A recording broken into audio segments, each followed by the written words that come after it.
Chapter 22. Greetings from the Other World. Valentin Alexeyevich handed over the morning shift to Peter and went to catch up on sleep. Before leaving, the dentist joked about seeing a huge rat in the corner and wished the boy a safe shift. Petya was already accustomed to the doctor's jokes, but just in case, he walked around the entire attic. Even if there's a rat here, what's there to be so afraid of? A rat isn't stupid. It won't start a fight if you leave it alone.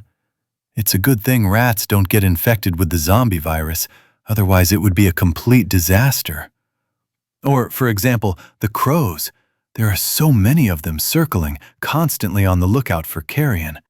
If such a pack went crazy and attacked a person in the field, they'd maul him to death. After all, nature at least left us with a small chance, since it didn't turn birds and animals into zombies. The boy was interrupted by a faint squeak. It was a ginger cat with half an ear bitten off, catching a young, unwary sparrow. Marina and Ksyusha took the tomcat in and named him Shere Khan. But the ginger cat rarely came home, preferring to wander the village day and night. Peter watched as Shere Khan dragged the poor bird to a secluded spot and thought about breakfast, too. He'd overslept today, so he hadn't had time to eat before his shift, but that wasn't a problem. They wouldn't leave the duty officer hungry.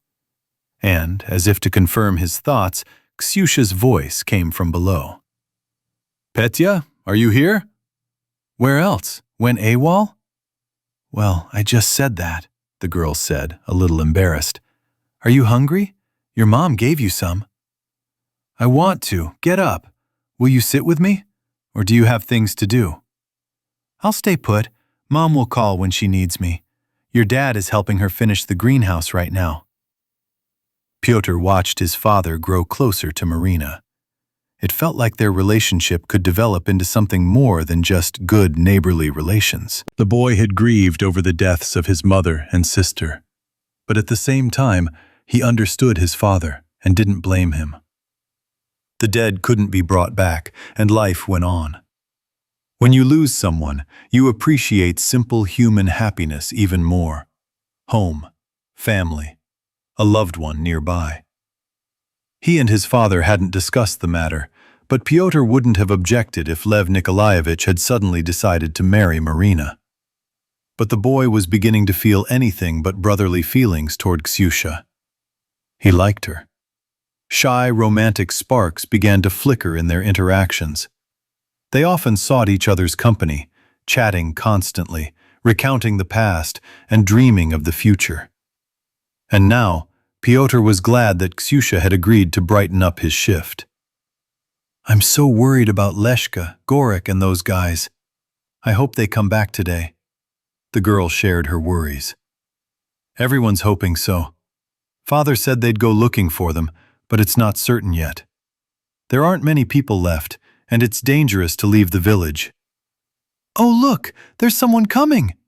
Ksyusha froze near the window with binoculars. "Ugh, he's naked!" "Give it to me," Petya said, spotting a man through his optics. The stranger appeared at the edge of the forest and was moving toward them. "Zombies?" "Well, about 90%. He'll get a little closer and we'll figure it out. It could be some poor bastard wandering around, of course, but I doubt it." "Is he alone?" "For now, yes. I can take him down myself, but in cases like this we have different instructions." The boy radioed Boris and reported the situation. "Is he really naked, or did I imagine it?" "Yeah, right. He wasn't even wearing any underwear. He must have been sleeping when he transformed. Or maybe he lost it somewhere along the way. It's a zombie. I can see it for sure now." The infected man walked slowly, his head bowed low, as if examining something on the ground. His large, hairy belly hung almost to his genitals. A large scab of dried blood was visible on his left leg.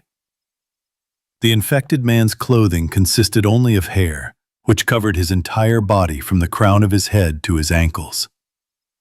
The zombie fell into a deep ditch in front of the protective fence, but was too late to climb out.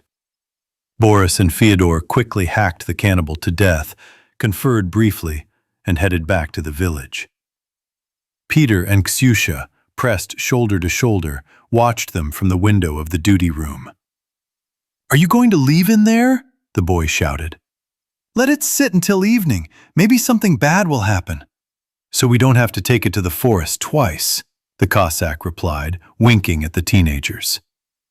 Boris, on the contrary, made a gloomy face and sternly lisped, "Don't coo, my dears, but watch your surroundings more carefully.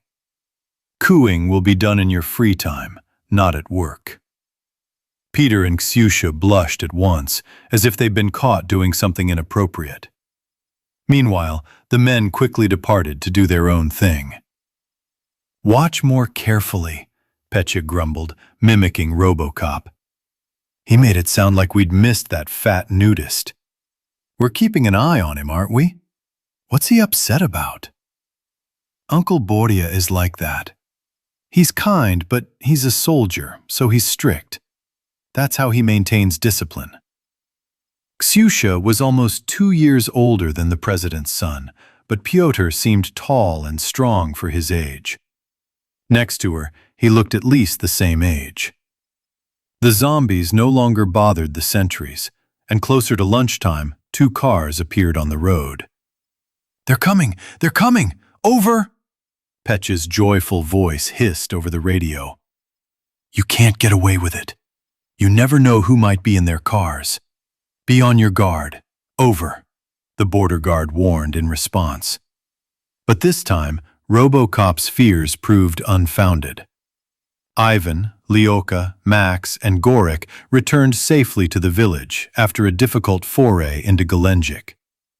Marina and Oksana immediately set up a table for the whole group. Over lunch, the guys talked about their adventures, their search for a family, and their meeting with Sukhoi and Nazar Romanovich. Kornilov expressed interest in the news of the formation of the state of Novorossiya. Lev Nikolaevich exchanged glances with Fyodor and rubbed his chin. Lyoka, noticing this, immediately clarified. "We didn't tell them that a real president lives here. Who knows how they'll react?"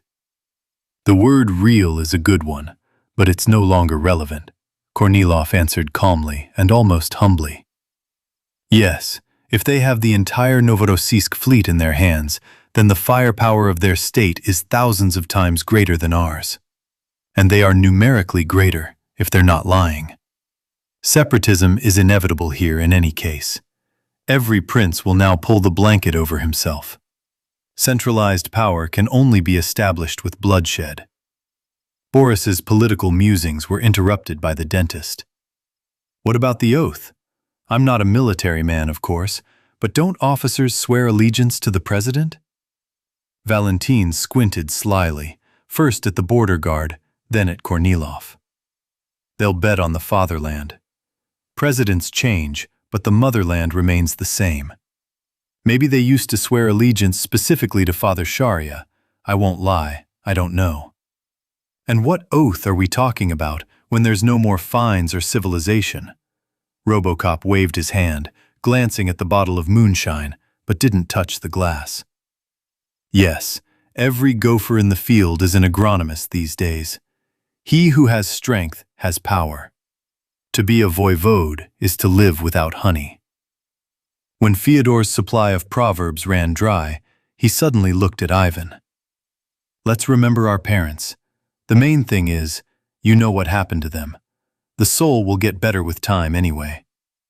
"It already has," Vorobyov agreed. "The kingdom of heaven."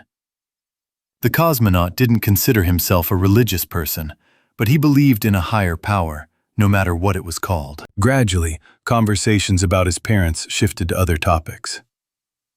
"Gorik, tell me more about what kind of beast bit you." Oksana peeled the apple and handed it to Ksyusha. The story of a nimble, strong, tree-climbing creature that attacks at night frightened everyone present. Boris adjusted the bandage over his empty left eye socket and mumbled, "If such swarms are roaming the neighborhood, then even a shabor won't help us with the barbed wire. In Gelendzh, the local mayor suggested it was an infected monkey from a petting zoo. said Sova, tucking into potatoes and stewed lamb. The live sheep have not been touched yet. But animals don't get infected, Ksyusha retorted timidly. She always felt a little embarrassed when she met Max's gaze. Gorek, what do you think? You're an animal expert, aren't you? Oksana asked. The animals we know aren't infected. Dogs, cats, mice, birds, pigs, cows, and other domesticated animals. Theoretically, it could happen to chimpanzees. We're genetically related. The main thing is that we all need to be even more vigilant. And think about the village's security system, Lev Nikolaevich nodded, then changed the subject. When are we going to the bunker? Today or tomorrow? I would right now, Vorobyov answered immediately. Yes, me too, Max agreed. The president understood the boys were eager to see their loved ones, so within half an hour they all set out. With each trip, Lev Nikolaevich noted that the road was becoming increasingly desolate. In a few years, it would be accessible only by horse. But this time, something else caught his eye along the route. A corpse lay face down on the asphalt. The body was splayed across the road, so they had to stop and drag it to the side of the road. Vorobyov was the first to get out of the car and lightly kicked the dead man in the ribs. It's strange. What's wrong with his face? When the body was turned over onto its back, everyone simultaneously winced in disgust. The skin on the dead man's face was torn off in patches, and numerous scratches and bites were visible all over his body. Kornilov became wary, sensing something bad. Scavengers barely ate him, so he must have been there for a while. Who did that to him? I wonder if he was infected or normal when it happened. Judging by the fact that he was walking barefoot, most likely a cannon, Max suggested. Not necessarily. They could have taken off their shoes, you know. Ivan pointed his rifle toward the trees beyond the roadside. Maybe I ran into an animal. After your stories about jumping zombie monkeys, I can assume anything. Okay, let's go. It'll be evening soon. The president hurried back to the car. Kornilov's return to the government shelter was less formal than the previous one. At the entrance to the bunker, they were met by Kalmykov, Malishkina, and a couple of other members of her entourage. Everyone immediately headed to the laboratory. Masha immediately hung on her husband's neck, and Andrei breathed a sigh of relief, recalling his recent dream. Max hugged his sister, then each of his other friends.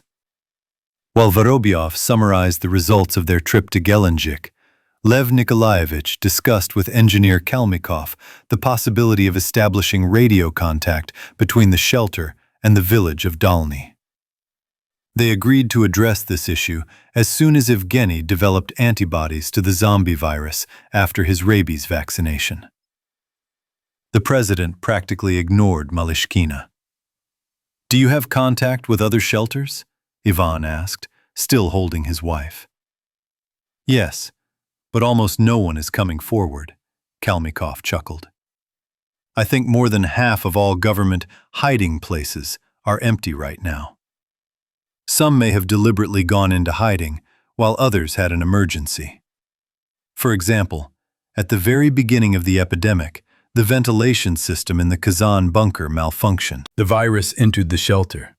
They tried to isolate the infected, but apparently it was too late. Kazan hasn't responded to our signals for a long time. Max imagined a terrifying image of the last man lying in an empty underground bunker, realizing he was about to become a zombie. Would he shoot himself in the head, or wander the concrete corridors until he died of starvation? Sova would choose the bullet. The teenager tried to push these thoughts away and looked at the engineer. And Moscow? Peter? Ural?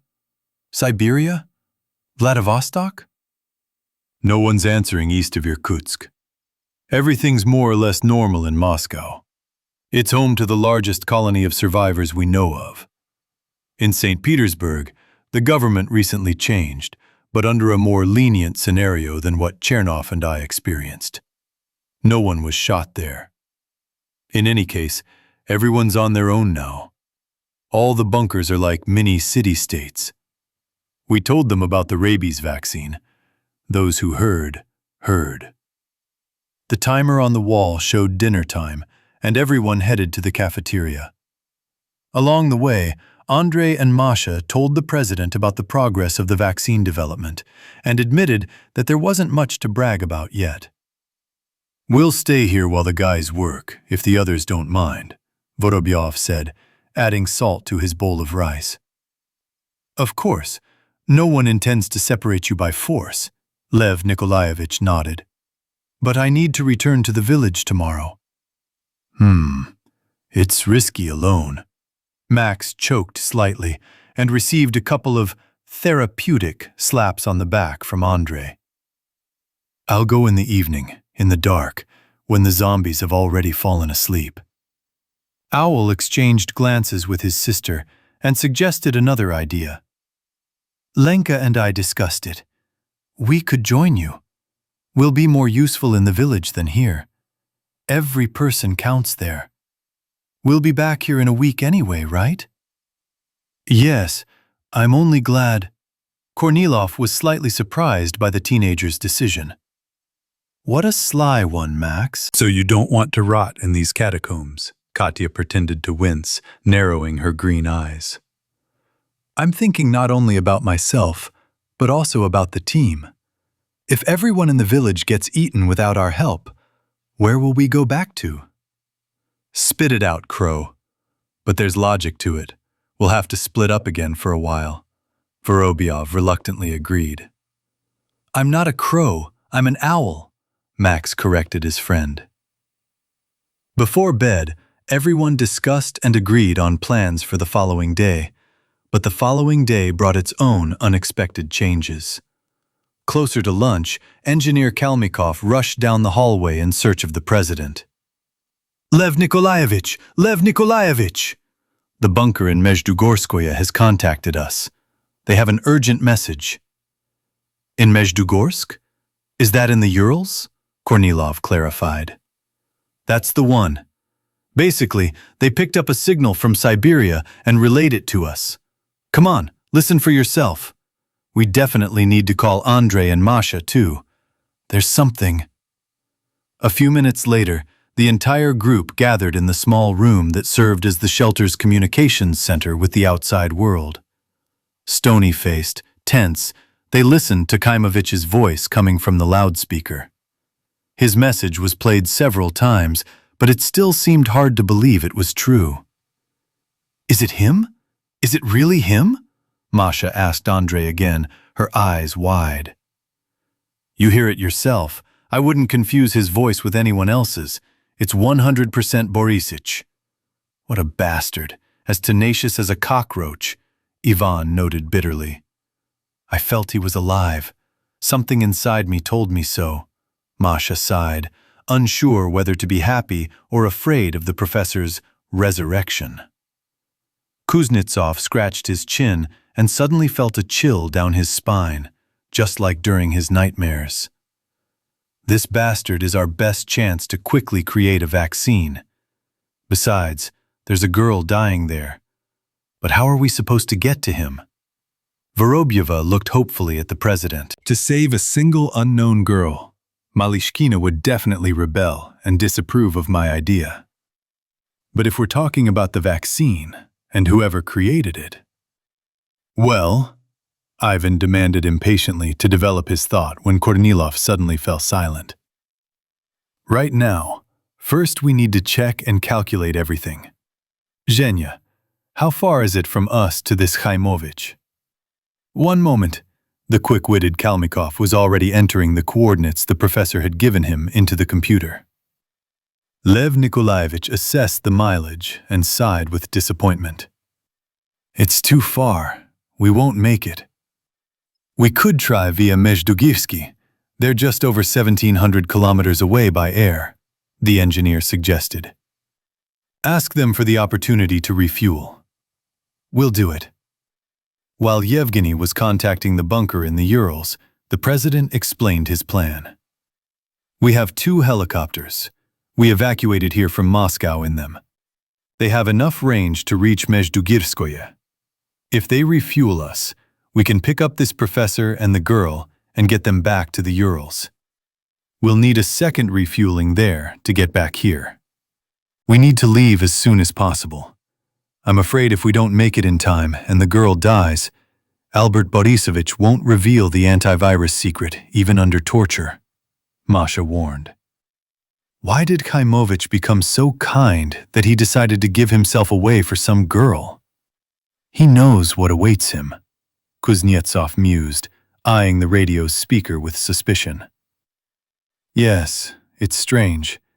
He didn't have children. At least, he didn't tell us, Masha agreed. No children, no wife. Borisich is a fanatic who cares about nothing in life except work.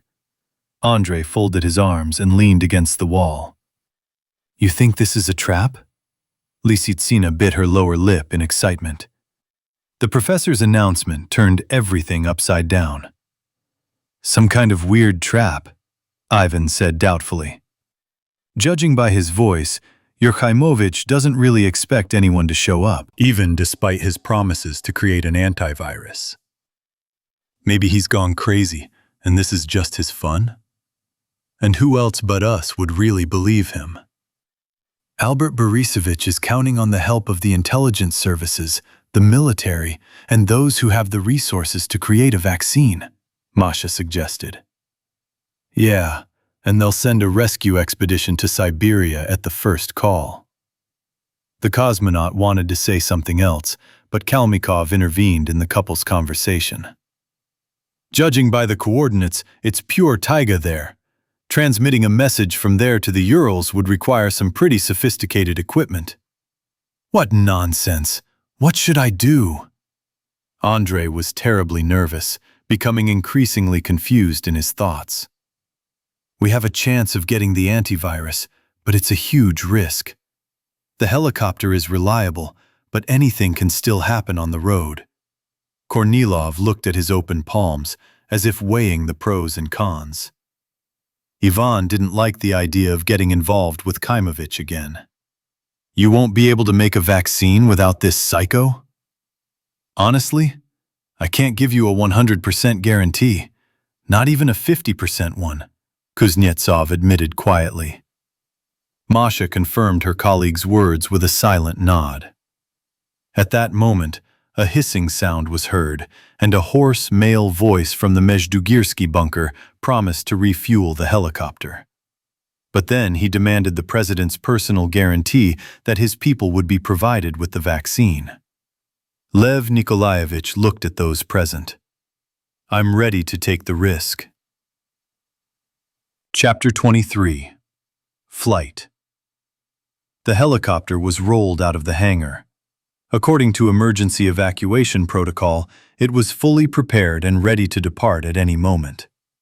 But it took about an hour for the crew to gather everything they needed, and most importantly, to decide who would fly on board. Even before his political career, Lev Nikolaevich completed helicopter piloting training.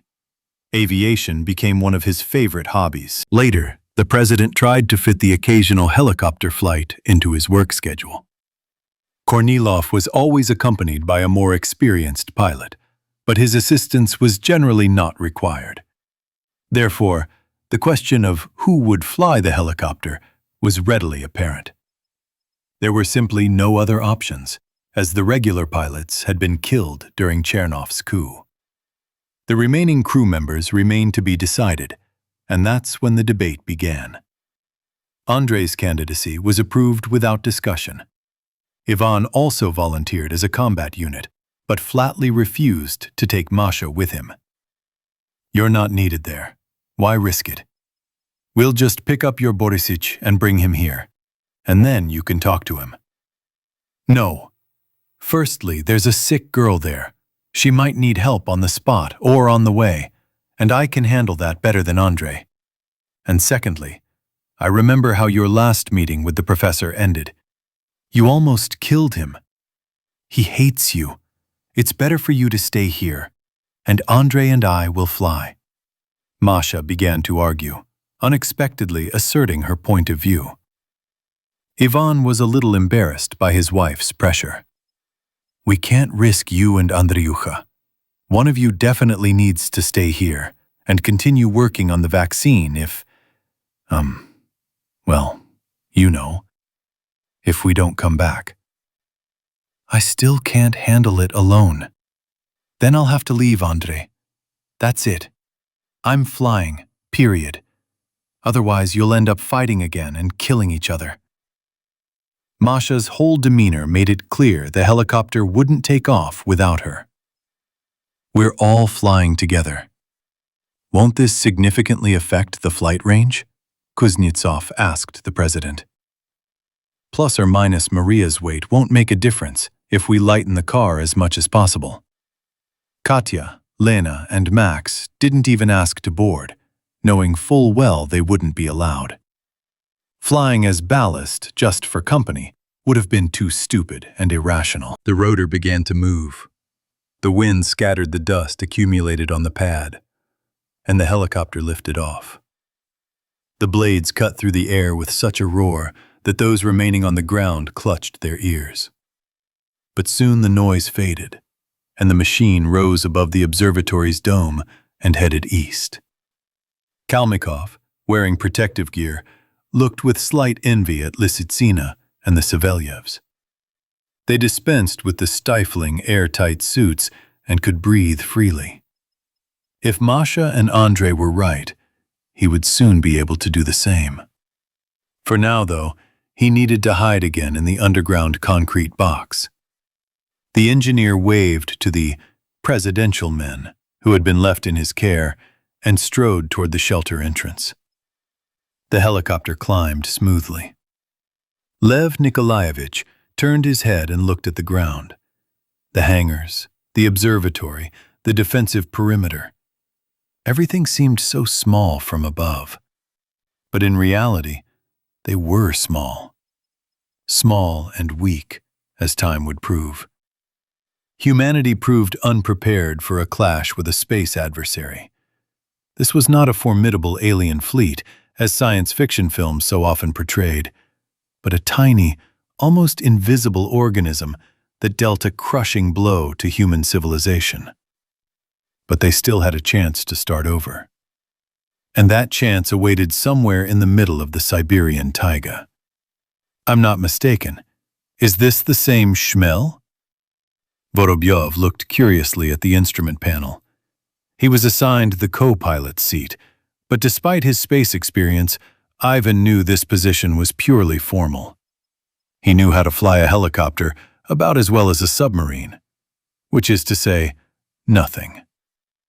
Yes, that very one. The most modern in the world, the president confirmed. His tone was tinged with pride and sadness. We only started mass-producing it 2 years ago. The Ka-500, or Shmel, they were flying, was considered the longest-range helicopter, thanks to new composite materials and a small revolution in engine design. Rotary wing aircraft have learned to fly farther and faster. It doesn't really need a pilot. You set the coordinates and off it goes, provided there's a suitable landing site. As long as the satellites in orbit are operational, the autopilot will do everything itself. It's a shame we won't learn to build machines like that again anytime soon. If we ever learn to do it at all. Vorobyov recalled the flight on the Everest. The faces of Tom, Ishiro, and Rich swam before his eyes. Their features were already beginning to fade from his memory. Lev Nikolaevich thought about these words. Not soon? Everything is relative. If I'm not mistaken, about 3.5 centuries passed between the invention of the first toilet and the launch of Sputnik. Not that long in the grand scheme of history. While the president and the cosmonaut discussed technology, helicopters, and progress, Andrei and Masha had other conversations in the passenger compartment. I dreamed about him, often, and always in nightmares.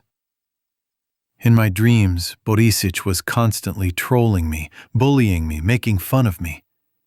He told me I was stupid. Basically, I woke up with my self-esteem at rock bottom, Kuznetsov confessed to a colleague. It's all your subconscious. Some complexes are creeping out. Maybe I have complexes, but somewhere deep down I felt he was still alive. I don't know if I'm happy about it or not. Everything changed so quickly. I'm shocked myself. Imagine, we traveled all the way from Novosibirsk to the south, only to have to go back to Siberia to find the professor. It's incredible. It could be science fiction, or it could be a horror movie. Life presents scenarios you couldn't dream up. Andrei frowned. Meeting the living Khaimovich really scared him. The helicopter changed course slightly and tilted slightly.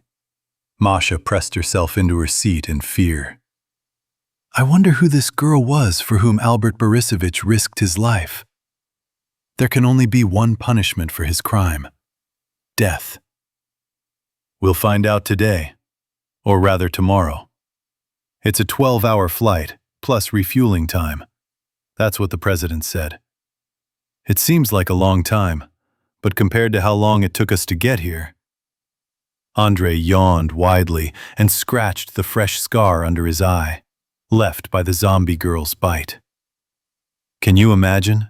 When he sees us, he'll be speechless. He'll say, "And now they've got me." Vorobyova smiled sadly. The main thing is that he doesn't lose what's left of his sanity. We'll need his brains for a while yet.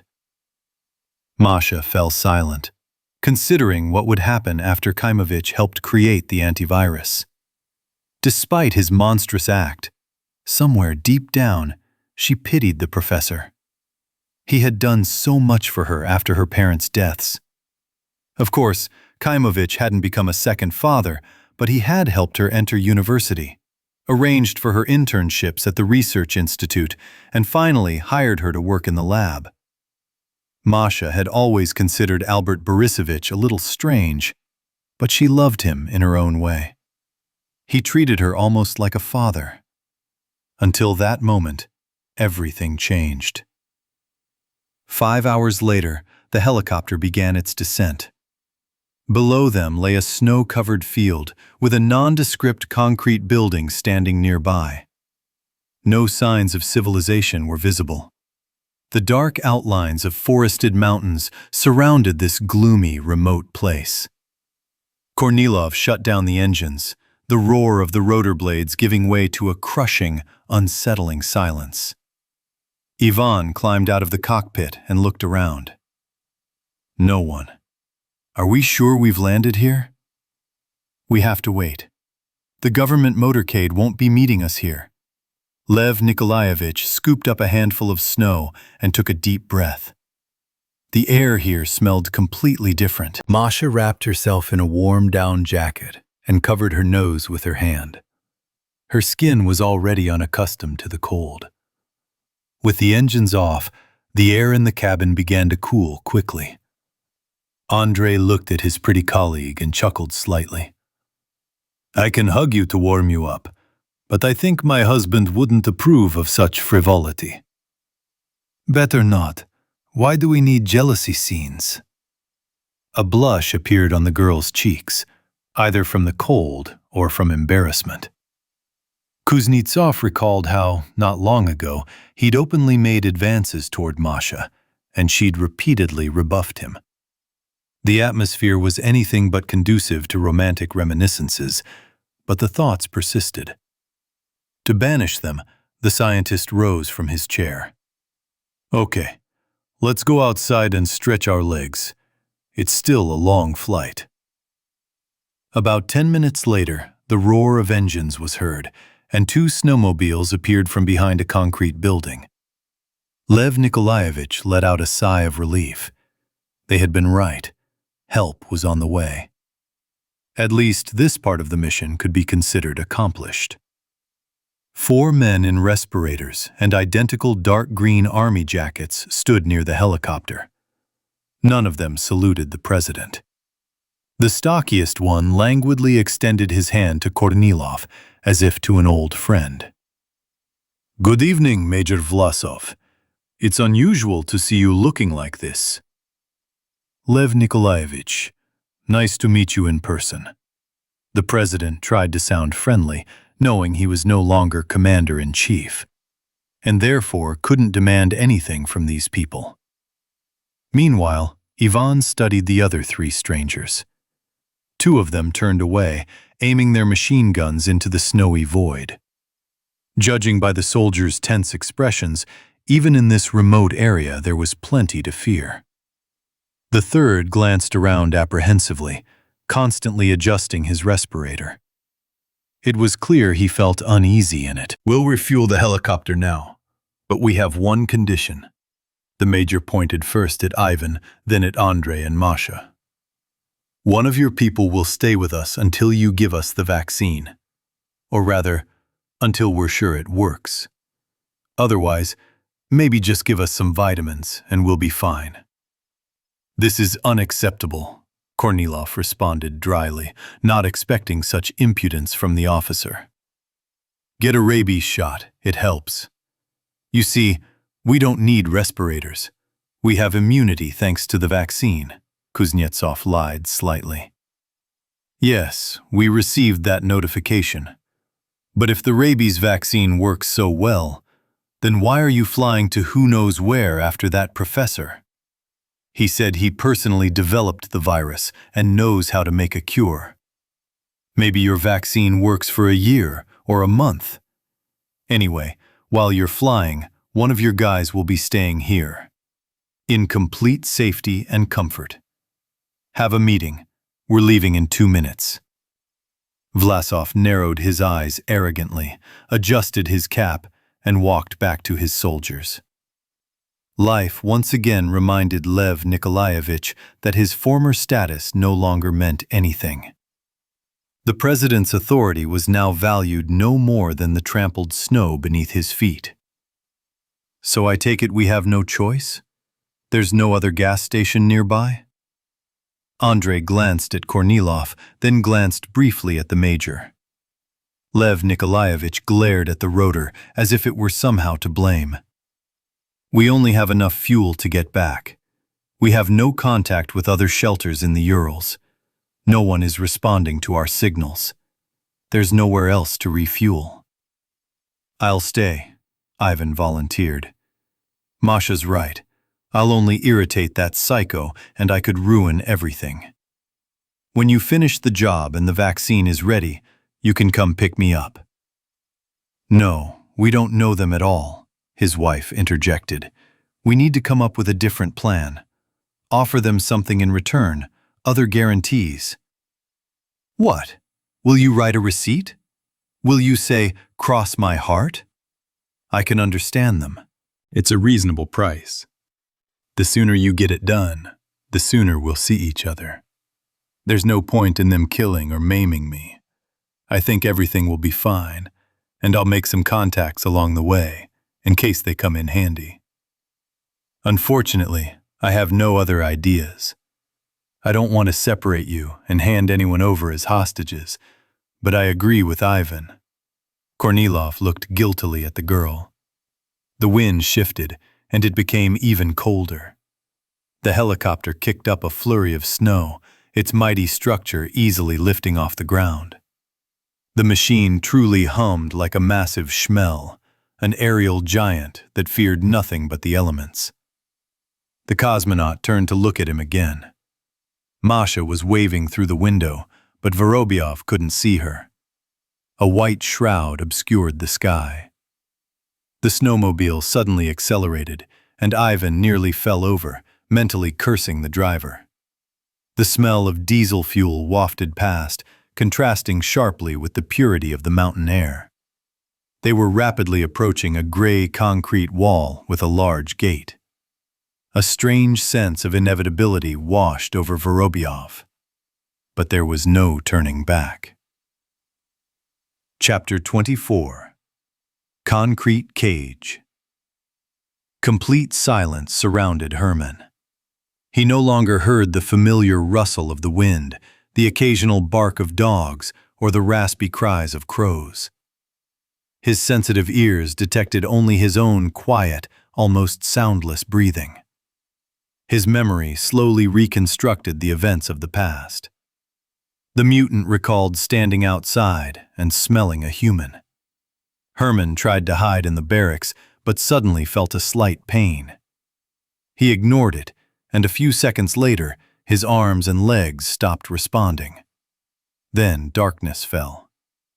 Now consciousness had returned, but the darkness hadn't gone away. The mutant couldn't even see his own hand. Instead, he felt the cold of the concrete floor. Herman rose slowly, a renewed caution telling him not to make any sudden movements. He sniffed the air and smelled the human scent again. The hair on the back of his neck and back stood ominously on end. The mutant sat motionless for a moment, then began to carefully explore the area. Herman rose to his full height, took a few steps forward, and came up against a wall. Soon he had a good idea of the room's dimensions, but he couldn't find a way out. A slight feeling of hunger began to bother him, but the mutant had learned to live with it. The growling of his stomach no longer drove him crazy, making him lunge at anything that moved at the first opportunity. Wandering within the four walls yielded no results, and Herman sat down on the floor. At least it was a little warmer here than in the freezing barracks. Without realizing it, the mutant fell asleep again. From time to time he would shudder, growl into the darkness, and then drift off again. Several more hours of confinement passed in this manner. When the prisoner awoke, he found a cup of water nearby. 2 dim light bulbs illuminated his concrete cell, and now he could carefully examine his prison cell. Gray, cold, rough walls and an impenetrable steel door made up the entire interior of his room. A toilet was visible in a recess in the far corner. A small ventilation hole loomed darkly just under the ceiling. Herman carefully and cautiously examined every scrap, scratched the door with his claws, and then sniffed the cup of water suspiciously. His throat was raw. Thirst was as vexing as hunger, and the mutant began greedily slurping from the bowl. Time passed, and nothing happened. The confinement was beginning to drive him mad. At first, the prisoner simply paced from wall to wall, then furiously lunged at the door, scratching and kicking it, but only bruised his finger. The fit of rage gave way to complete apathy, and the creature curled up into a fetal position, doomed. Darkness fell again.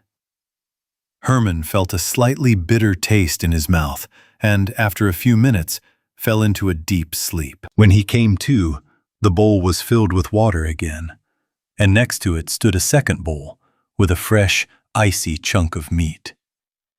The mutant bit into the food, but even for his new fangs, the flesh was too tough. He had to wait for the meat to thaw a little. An hour later, Herman had filled his stomach, kicked away his cup, and stared longingly at the wall in front of him. Like a wild wolf, he was straining to escape captivity and reach freedom. A hunter by nature, the mutant couldn't sit in a cage. The concrete ceiling had replaced the autumn sky, and instead of a fresh breeze, he was forced to breathe stifling, stuffy air. All he could do was stare blankly ahead, and occasionally howl in fits of rage. The next time the light came on, he found an old mattress nearby and immediately climbed onto it. The bowl now contained some strange substance instead of meat. Herman sniffed the food intently, but didn't touch it. He hadn't encountered stewed meat before, and it smelled unusual, which was off-putting. The mutant drank the water and spent another day in dreary idleness. But when the light went out, He groped for the bowl of food. Herman licked the stew, then swallowed a small piece. In a matter of seconds, the mutant emptied the plate and went to bed with a pleasant feeling of satiety. For the first time, he tasted something other than raw meat. This continued day after day. The light bulb shone for 6 hours a day. The rest of the time, the prisoner spent in pitch darkness. Food and water were changed regularly, but he always slept soundly at this time, although previously he would wake at the slightest sound. Herman didn't feel the sleeping gas that filled the room every time a person appeared. Every morning, his bowl contained a new dish. The mutant tried fried pork and boiled chicken, but refused buckwheat and pasta. One day, the prisoner woke up and felt something squeezing his leg. The lights hadn't yet come on, but Herman jerked and heard a metallic clang. Something hard and cold was gripping his ankle. When the lights came on, the mutant saw he was chained to the floor with a steel chain. He bit it, clenched his jaws hard, and broke one of his last old, rotten teeth. Then the prisoner grabbed the chain with his hands and tried to pull it away. After an hour of intense struggle with the steel, Herman stretched out tiredly on the mattress. All his efforts had been in vain. His territory was now limited to the length of a short chain. However, this wasn't the last surprise for today. A couple of hours later, the sleeping gas filled the room again, and when the mutant came to, he saw an unfamiliar creature on the opposite side of the cell. Rusty shackles also bound the legs of the second prisoner. Herman tried to reach the guest, but the chain was too short. The mutant sniffed the air fiercely. His cellmates smelled unlike either humans or zombies. Herman shuddered. The stranger's scent was reminiscent of his own. The mutant's keen sense of smell distinguished aromas far better than a normal human nose. Herman backed away and pressed himself against the wall. All he could do was watch his neighbor. But it soon became clear that it was his neighbor lying before him. The creature stirred, sluggishly raised itself up on its hands, and suddenly, sensing Herman, leaped abruptly to the side. The chain clanked and tightened, and the female sprawled on the floor, but immediately assumed a defensive posture. Both mutants had never encountered their own kind. They could distinguish humans from zombies, and they knew the animals and birds in the area, but they had never encountered any of their own kind. The Nova had only recently initiated the second phase of the infected's transformation, and mutants like Herman were only just beginning to appear in various corners of the planet. The female, meanwhile, let out a vicious hiss and bared her top row of sharp teeth. She seemed smaller than Herman, her jaws less deformed, but her neighbor could easily rival him in agility and reaction speed. Her thin, dirty, gray-haired body was barely covered by tattered rags that had once been human clothing. Herman silently studied his cellmate. He was the first to realize they couldn't harm each other as long as they were held by steel chains. Therefore, wasting their energy was pointless. Keeping the lady in his sight, the mutant lowered his head and carefully sipped water from his bowl. After a few minutes, the neighbor calmed down a bit. They glared at each other, baring their teeth slightly, but gradually the aggression began to subside. The mutants were getting used to each other, unaware that a pair of curious, laughing eyes were watching their every move. Chapter 25. Concubine Keratin's booming snores shook the walls of the badger hut. The leader slept soundly, his powerful chest swelling with each breath. To his left, Regina snored, and to his right, Dina barely breathed. The captive stared blankly at the ceiling, trying to figure out how to continue living. Everything had turned upside down in a single day. Last night, she'd been mentally plotting a route through the forest, and today, all her plans had gone to hell. Dina expected the brunette pharmacist to grab her hair and scratch her face as soon as she learned what had happened, but she'd only glanced at her rival. However, her gaze could burn like a hot iron, so full was its anger and hatred. Regina was afraid to openly oppose Keratin. Everyone here feared him. Now Dina had become part of their small, intimidated group as Natanich's concubine. How to escape?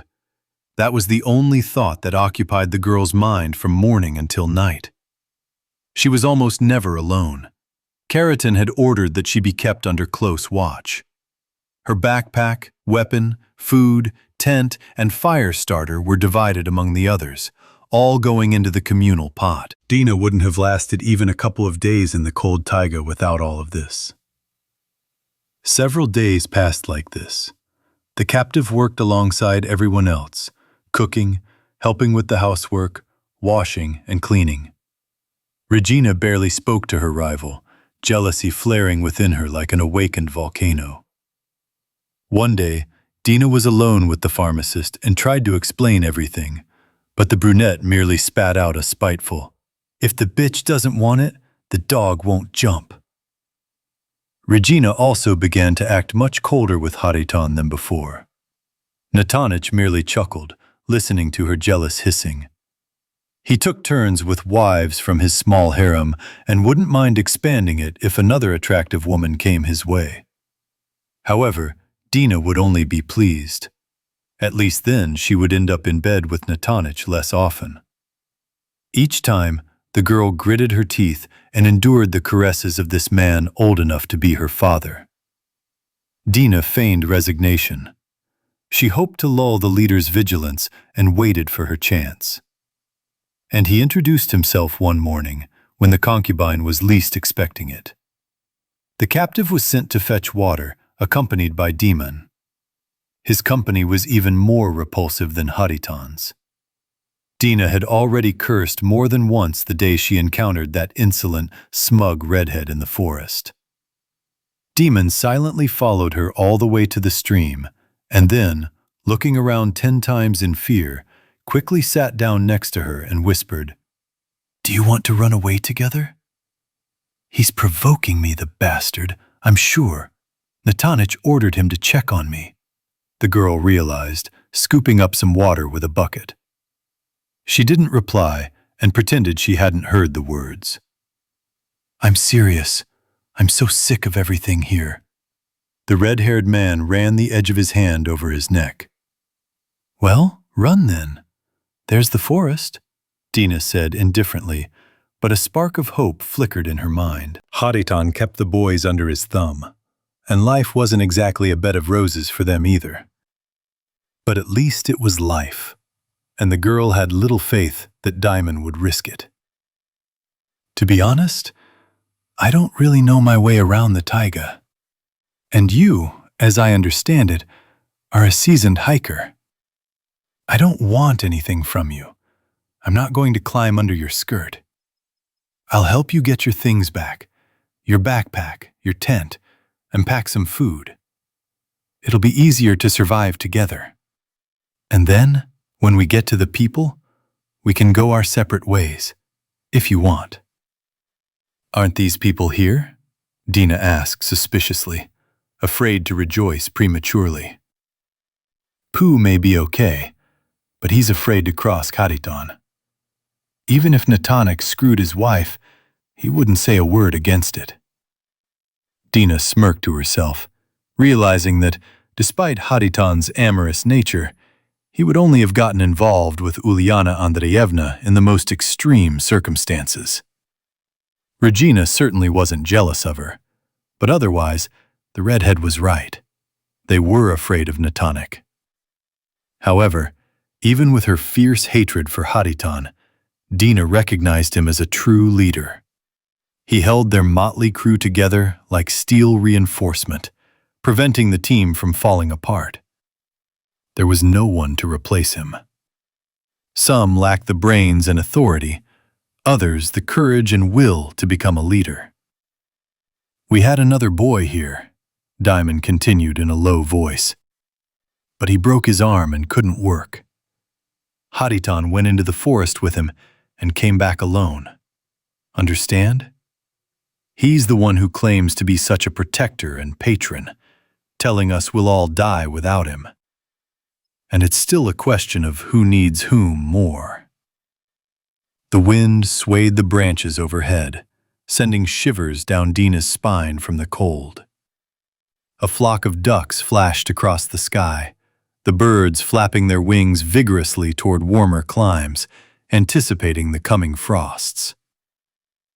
Have you ever gone into the forest with a tent? No, but I won't complain, don't worry. I'm not capricious. We need to decide quickly. Tomorrow, Natanich and Pooh want to go to the village. We'll definitely have a day to get out of here. I'll take care of Vadik. The girl imagined the face of the silent and serious Vadim. He seemed the opposite of the talkative and boisterous Diman. Dark-haired, with a straight, thin nose and prominent cheekbones, Vadik sometimes even reminded her of Genka. Of all these men, Dina liked him the most. So, you're supposed to be friends. You want to run away without him? The captive lifted the heavy buckets and walked slowly toward the house so as not to arouse suspicion with a prolonged absence. Vadik's pissing himself. I offered it to him a long time ago. He's afraid to go into the taiga. And 3 people need a lot of food. 2 is ideal. So what? Do you agree? No, I'm fine here, Dina snapped coldly. The girl still didn't trust Diman. If this was Natanich's test, then she'd passed it, and if the redhead was truly planning an escape, he'd offer to try it again. He had no other options anyway. Diman stopped, confused, his gaze fixed on the captive's back. Did she really enjoy being Hariton's doormat? You can't understand these women. She wanted to run away, and now she's okay with it. She'll turn me in next, the bitch. Damn it! Why the hell did I tell her all this at once? I should have tested the waters. Red was frankly terrified that Dina would leak his plan to Hariton. That way, she'd prove her loyalty and get revenge on him. After all, it was because of him that she was here. He'd captured Dina and brought her to Badger's hut. But even if that were the case, Dima would say it was the other way around. It was she who had persuaded him to run away. Her word against his. Who else would they believe? Having calmed down a bit, Red quickly trudged after the girl. Meanwhile, Dina fetched water and began washing clothes. She rubbed Natanich's gray underwear with laundry soap and began scrubbing them. Words about Hariton and Pooh leaving for the village tomorrow kept running through her head. The captive hadn't heard anything about these plans, but Diamond might know more. If they missed this chance, the next one might come in a week, or even later. And a week is quite a long time. In those days, she could cover most of the wilderness, assuming nothing delayed her along the way. The frosts would soon begin to intensify. She had already lost a lot of time in this hole. The door creaked and a chill blew in. Uliana Andreevna, busy at the stove, shouted at her husband, who had brought in an armful of firewood. "Close it! Don't let the house go cold!" "Right now it's jammed." The ground began to freeze, and the house began to tilt slightly, making the door difficult to close. Dina imagined what would happen if she agreed to escape, and it all turned out to be a test for Hariton. Well, at most he'll beat me up. So what? Genka could also give me a hard time when he was drunk. True, we didn't speak for a month afterward, but we eventually made up. The captive wasn't afraid of a beating, and Hariton had already done whatever he wanted to her in every position. But if the redhead wasn't lying and managed to get the gun, that would be a stroke of luck. If worst comes to worst, I'll even lie down under it once, just to get out of here and get to a normal place. And then, Tonight in the tent, I'll get revenge for everything, if I want. Dina didn't know if she could stab a sleeping man. She probably could have stabbed Heriton, but despite the fear he instilled in everyone else, such an act wouldn't have been appreciated here. This was especially true for Regina. When Dina caught her eye, it seemed to her that the pharmacist's brown eyes even turned a little redder with anger at her young rival. Well, never mind.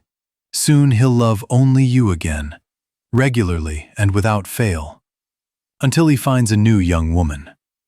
Although there's probably no one left in Mejdugirskoye, neither young nor old. The captive said the last word in her mind, remembering her grandmother.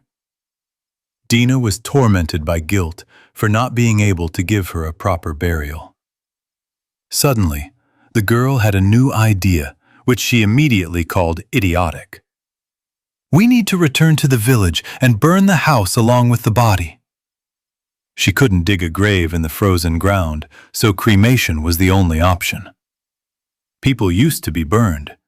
It was even better than rotting in the ground. But the redhead would balk. That was understandable. Dina also didn't relish the thought of accidentally running into Heriton, who would be looting the village at that very moment. But she wanted to ease her conscience. The concubine wrung out Pavel Dmitrievich's wool shirt and hung it over the stove. It seemed distinctly too big for Pooh.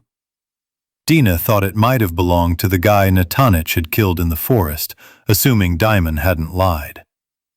However, that didn't concern her.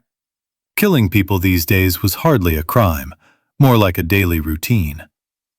The wolf laws worked much better than those passed by chubby-cheeked deputies in the State Duma. All that remained was to wait until morning, make sure the redhead wasn't a chatterbox, and then get out of here. The day dragged on. The captive deliberately avoided speaking to Diamond so the others wouldn't suspect anything. At dinner, Natanich looked especially thoughtful and gloomy. It was clear that something was troubling him. A candle in an aluminum mug illuminated the table, its flame flickering from time to time, as if it too was afraid of Heriton. We're going to Mejdugorka tomorrow. You, Pooh, and I are coming. The leader looked at Diamond with a heavy gaze.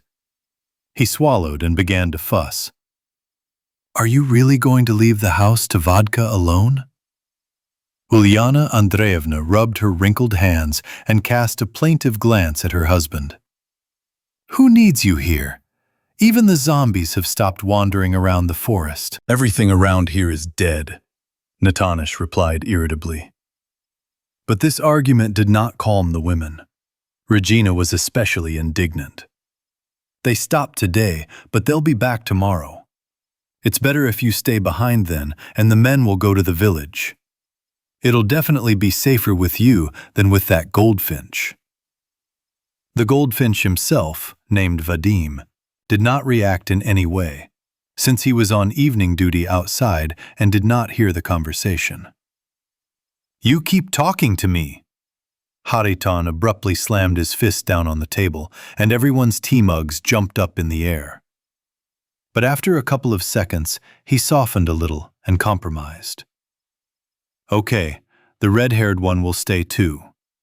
Will these two brave guys be enough for you as guards? Dima glanced sideways at Dina, then at Hariton, but did not dare look the leader in the eye and muttered, Will you at least leave one barrel? Leave him the gun, Natanich said, twisting his mouth into a mocking grin. You'll be shooting back with your ass. Look, now you'll get drunk on pea soup, build up an arsenal in your belly, and you might as well enlist as an artilleryman. You'll be banging away under the covers all night again, poisoning our air. The leader spoke with feigned severity, but it was so funny that even Dina's lips curled into a smile. The table erupted in laughter. Dima wasn't at all embarrassed. He knew that when Hariton joked, it was a good sign. Of course, you can do it with your ass too, But with a gun, it's somehow calmer. We'll figure it out, Natanish promised vaguely.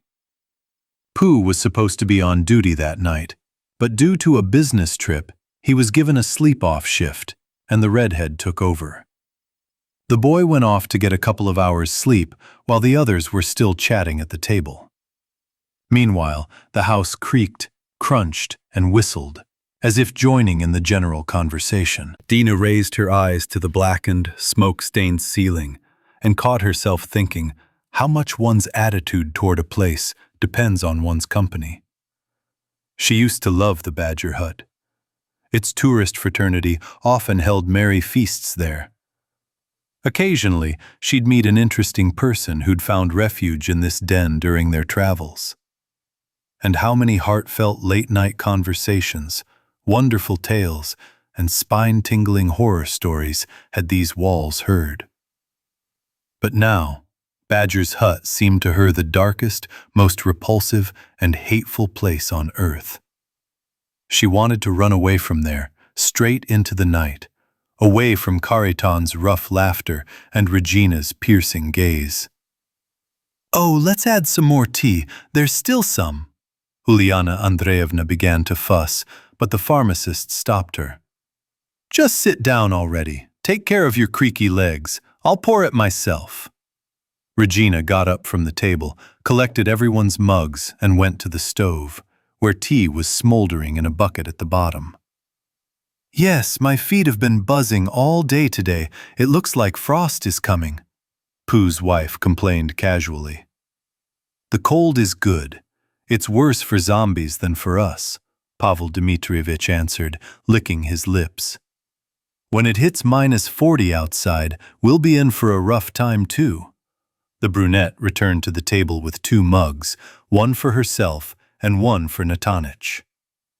She then poured tea for the Pukhov couple, and Dina was the last to receive an extra helping of tea. The captive looked at the brown liquid, hoping at least she hadn't been spat on. She blew on it a few times and took a cautious sip. The hot drink slightly burned her lips. Dina set it aside and felt Regina's gaze on her. "Stop staring at me like that, you damn witch! I didn't seduce your Karitosh, he raped me. Don't blame me." The concubine mentally vented her anger. She so wanted to grab her bush hammer and smash their heads in. Dina drank a third of her mug and felt like she needed to go to the toilet. "Okay, I'm going to bed too." No one held her back or asked her to chat a little longer. No one cared. The girl lay down and felt a little nauseous and dizzy. "The last thing I need is to get pregnant by this scum," the captive thought before falling asleep. The night passed, morning came, and the dream still wouldn't end. Or rather, it developed into a debilitating nightmare. Dina felt as if she'd fallen into a deep, dark well. Somewhere above, a ray of light loomed, but she couldn't quite reach it. Her skin felt cold, she was shaking and shivering, but something inside her burned, as if she'd swallowed a hot ember from a stove. For a moment, Dina came to her senses and heard fragments of conversation. The voices seemed so distant, as if people were talking somewhere on the street. "He's dying, my dear," came Uliana Andreevna's voice. Then Pooh's deep sigh was heard. "Give her some more aspirin." Voices buzzed above her like giant lazy flies.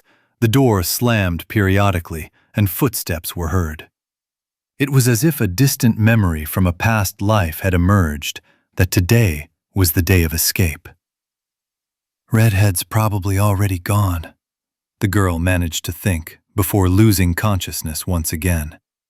She was vomiting, her insides twisting, as if her body wanted to expel her intestines. "Grandma, Grandma, Granny, I need to dig up some potatoes.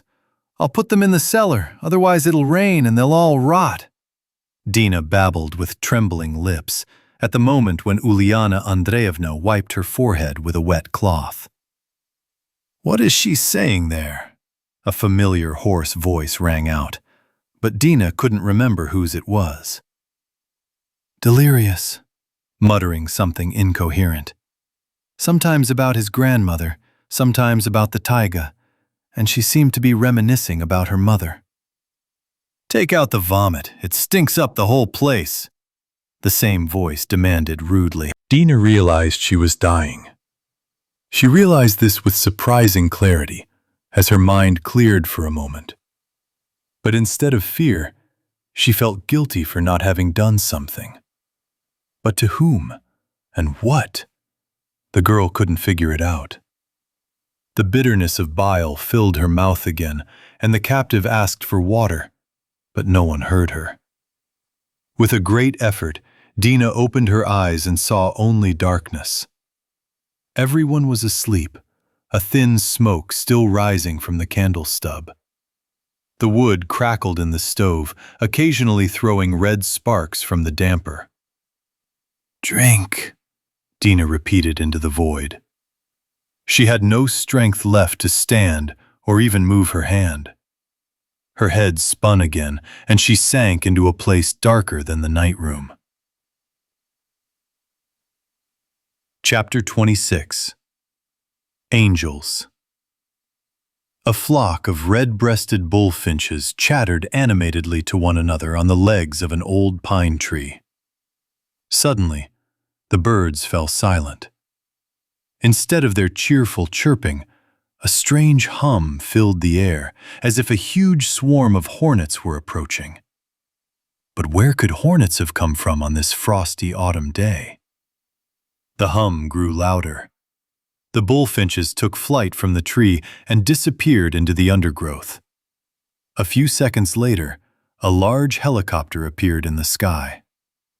Nature in these parts had already become unaccustomed to the sound and sight of human inventions.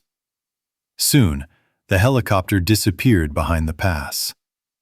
The birds, sensing that the danger had passed, settled back into the pine branches and continued their conversation.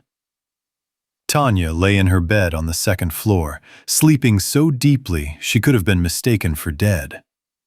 Only dead people are cold, but the girl's forehead was so hot it seemed her hair was about to smoke. A muffled, lung-rending cough was another reminder that the little girl was still alive. Tanya moved her legs slightly, and a gray stuffed bunny tossed off the edge of the bed and fell to the floor. She didn't notice. She didn't even hear the large helicopter landing outside the window, raising a flurry of snow. Voices began to ring in her room, but she couldn't make out a word. She had nightmares, and reality occasionally mingled with sleep. Tanya would come to, only to fall back into the quagmire into which her illness was dragging her. And each time, she sank deeper and deeper. Breathing became harder and more painful. The illness was dragging her into a dark and terrible place from which there was no return. Her young body sensed this and fought with all its might. But her strength was melting away, like a snowball near a hot stove. Several days had passed since that fateful walk when the girl fell into the icy river, but it seemed like an eternity to Khaimovich. He barely slept, looked even older, and his hair was grayer. When Andrei and Masha saw his haggard face with trembling lips, they didn't recognize the confident and energetic professor he had once been. Albert Borisovich wouldn't have recognized himself. "You!" The scientist was stunned by the sight of his resurrected lab assistants. But then his expression assumed a calm, almost indifferent expression. Khaimovich mumbled something unintelligible, greeting the guests, and led them up to the second floor. A sense of déjà vu washed over Andrei, sending shivers down his spine. Kuznetsov felt as if he'd found himself in one of his nightmares, one in which Albert Borisovich had tormented him. The professor, sniffling like a guilty schoolboy as he climbed the stairs, briefly recounted what had happened to the child. Masha quickly examined Tanya and administered the medicine she had taken from the government bunker. She needs to be hospitalized immediately. She needs a ventilator. Do you have one at the shelter? What? Lev Nikolaevich didn't understand. The ventilator is on. The girl is barely breathing. We might not make it in time. It should be, if it's important. Honestly, I don't know much about that kind of equipment. That was Malishkina's part. There wasn't a ventilator in the lab, And we didn't really look in the other sections. In any case, she needs to be taken away from here. Andrei met the professor's eyes and held them. Albert Borisovich turned away first. Tanya felt her body lift from the bed in her sleep. But she didn't wake up, even when they dressed her and carried her outside. The dark quagmire of illness had sucked her in too deeply, and the little girl could no longer climb out on her own. Suddenly, just before boarding the helicopter, Albert Borisovich shouted something and ran back to the house. Kuznetsov rushed after him. "Wait a minute," the professor pleaded, taking a piece of paper from his nightstand and quickly writing in pencil. He then placed the note on the table, weighed it down with a plate, and meekly trudged toward the exit. Andrei's head was filled with a multitude of questions he'd wanted to ask when he met Khaimovich. But now his mouth felt like it was taped shut. It all seemed too unbelievable. Kuznetsov scratched his cheek. The pain felt real, but everything else didn't. Albert Borisovich closed the door and looked around. It pained him to leave this place. To get here, they had to endure so much, and kill so many people. And it had all been in vain. This place had rejected them. They had brought only death here for Venya and Dodge. Tanya would be next, and then himself. Run from here, the professor suddenly realized. Anywhere, as long as it's far away. This land will kill us. We're strangers here. Smoke still curled above the little house, the wood in the firebox gradually burning down. The stove was slowly cooling, and icy tendrils of frost were creeping into the rooms, freezing everything inside. A white mare whinnied restlessly in the barn, but her voice was drowned out by the roar of the helicopter blades. The bumblebee lifted into the air, blew the snow off the roof, and flew west. Just a little bit more, and it'll all be over. If only I could save her, then it won't matter. And I'm not afraid. Just recently it was scary, but now it's not. Spring won't come for me. The dawn won't flood for me. Albert Borisovich suddenly recalled the words of an old song. He knew he wouldn't live to see spring. And he didn't particularly want to. Tanya's illness had devastated him inside. He'd stopped fearing death. When you face it so often, you start to get used to it. But being afraid of something you've already gotten used to is somehow strange.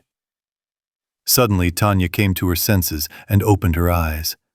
But instead of faces, she saw only blurred silhouettes. Then she heard a gentle, soothing female voice and felt a caring caress.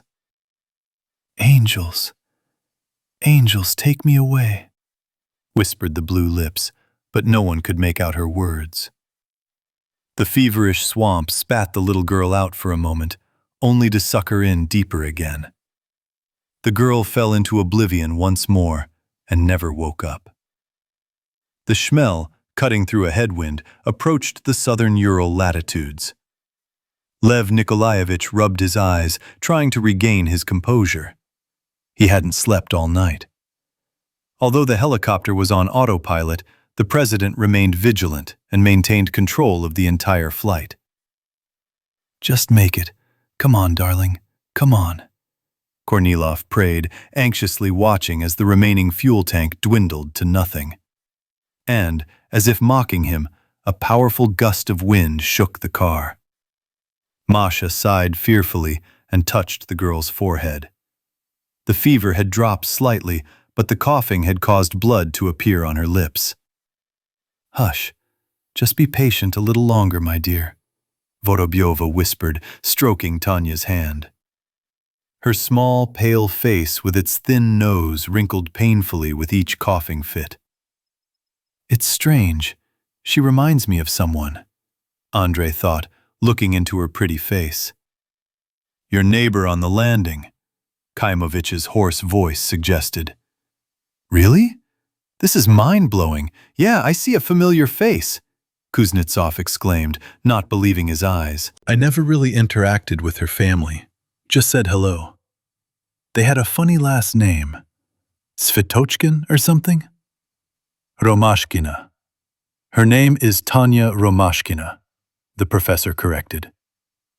Hearing her name, the girl flinched and began babbling incoherently again. Andrei pushed his hat back and scratched his forehead. How did you even meet her? After I got back, I decided to visit you.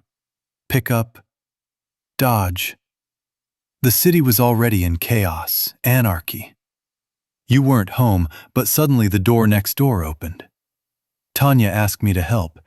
I don't know why, but I agreed. Her parents were infected at the same time and were unconscious in the final stages. I killed them and took the child with me. I gave Tanya a vaccine, so she's safe from infection, but her immune system couldn't handle the hypothermia. Although it's a miracle she's been able to fight it for so long, after all that. The professor told them in detail the story of how the girl fell into the river. Masha looked at the child with even more regret and whispered tiredly, How did she even get there? I would have lay down and frozen, right in a snowdrift. That's exactly how it would have been. I gave her my clothes and made her walk, so she'd move and at least get a little warm. When her strength completely failed her, I carried her in my arms. We barely hobbled there, but I don't know if that made sense or if I simply delayed her death. Masha looked at Albert Borisovich and couldn't understand how two such different people could coexist within him. One, with the power of his evil genius, had destroyed almost all of humanity, while the other had risked his life for someone else's child, a child he barely knew.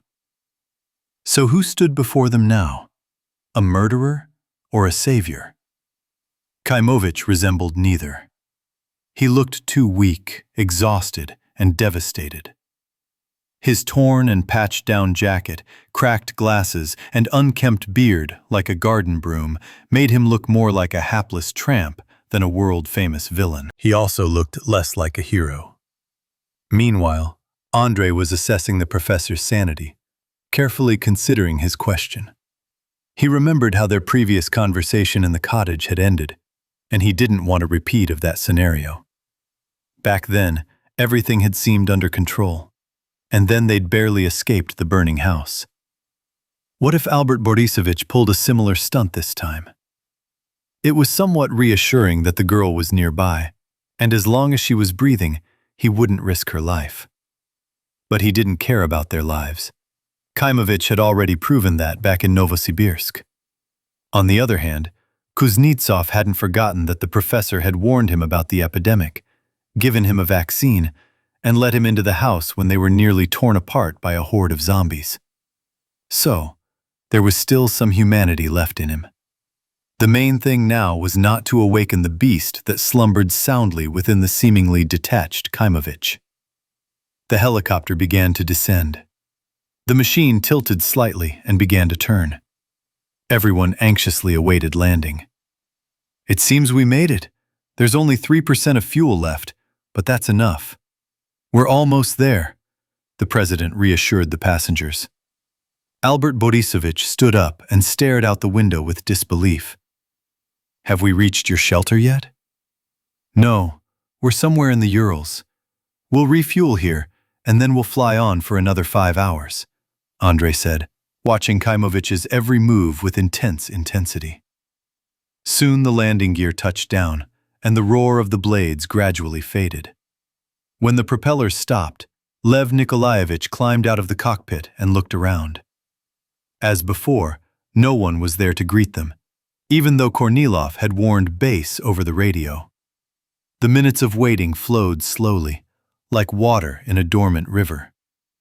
The president had already decided to walk to the concrete hangars, but suddenly the roar of snowmobiles was heard. It hasn't even been half a year, Lev Nikolaevich swore quietly, as Major Vlasov and his squad pulled up to the helipad. "Greetings," the ally greeted Kornilov just as casually. "Have you found your Kulibin?" "Yes, but we're in a hurry. There's a sick child on board. The girl needs urgent hospitalization. Where's Ivan? I thought he'd be arriving with you." "Alive, healthy, warm, and fed. What more could a man need to be happy these days? Unless he's showered with female attention. And if that's not enough, that's all."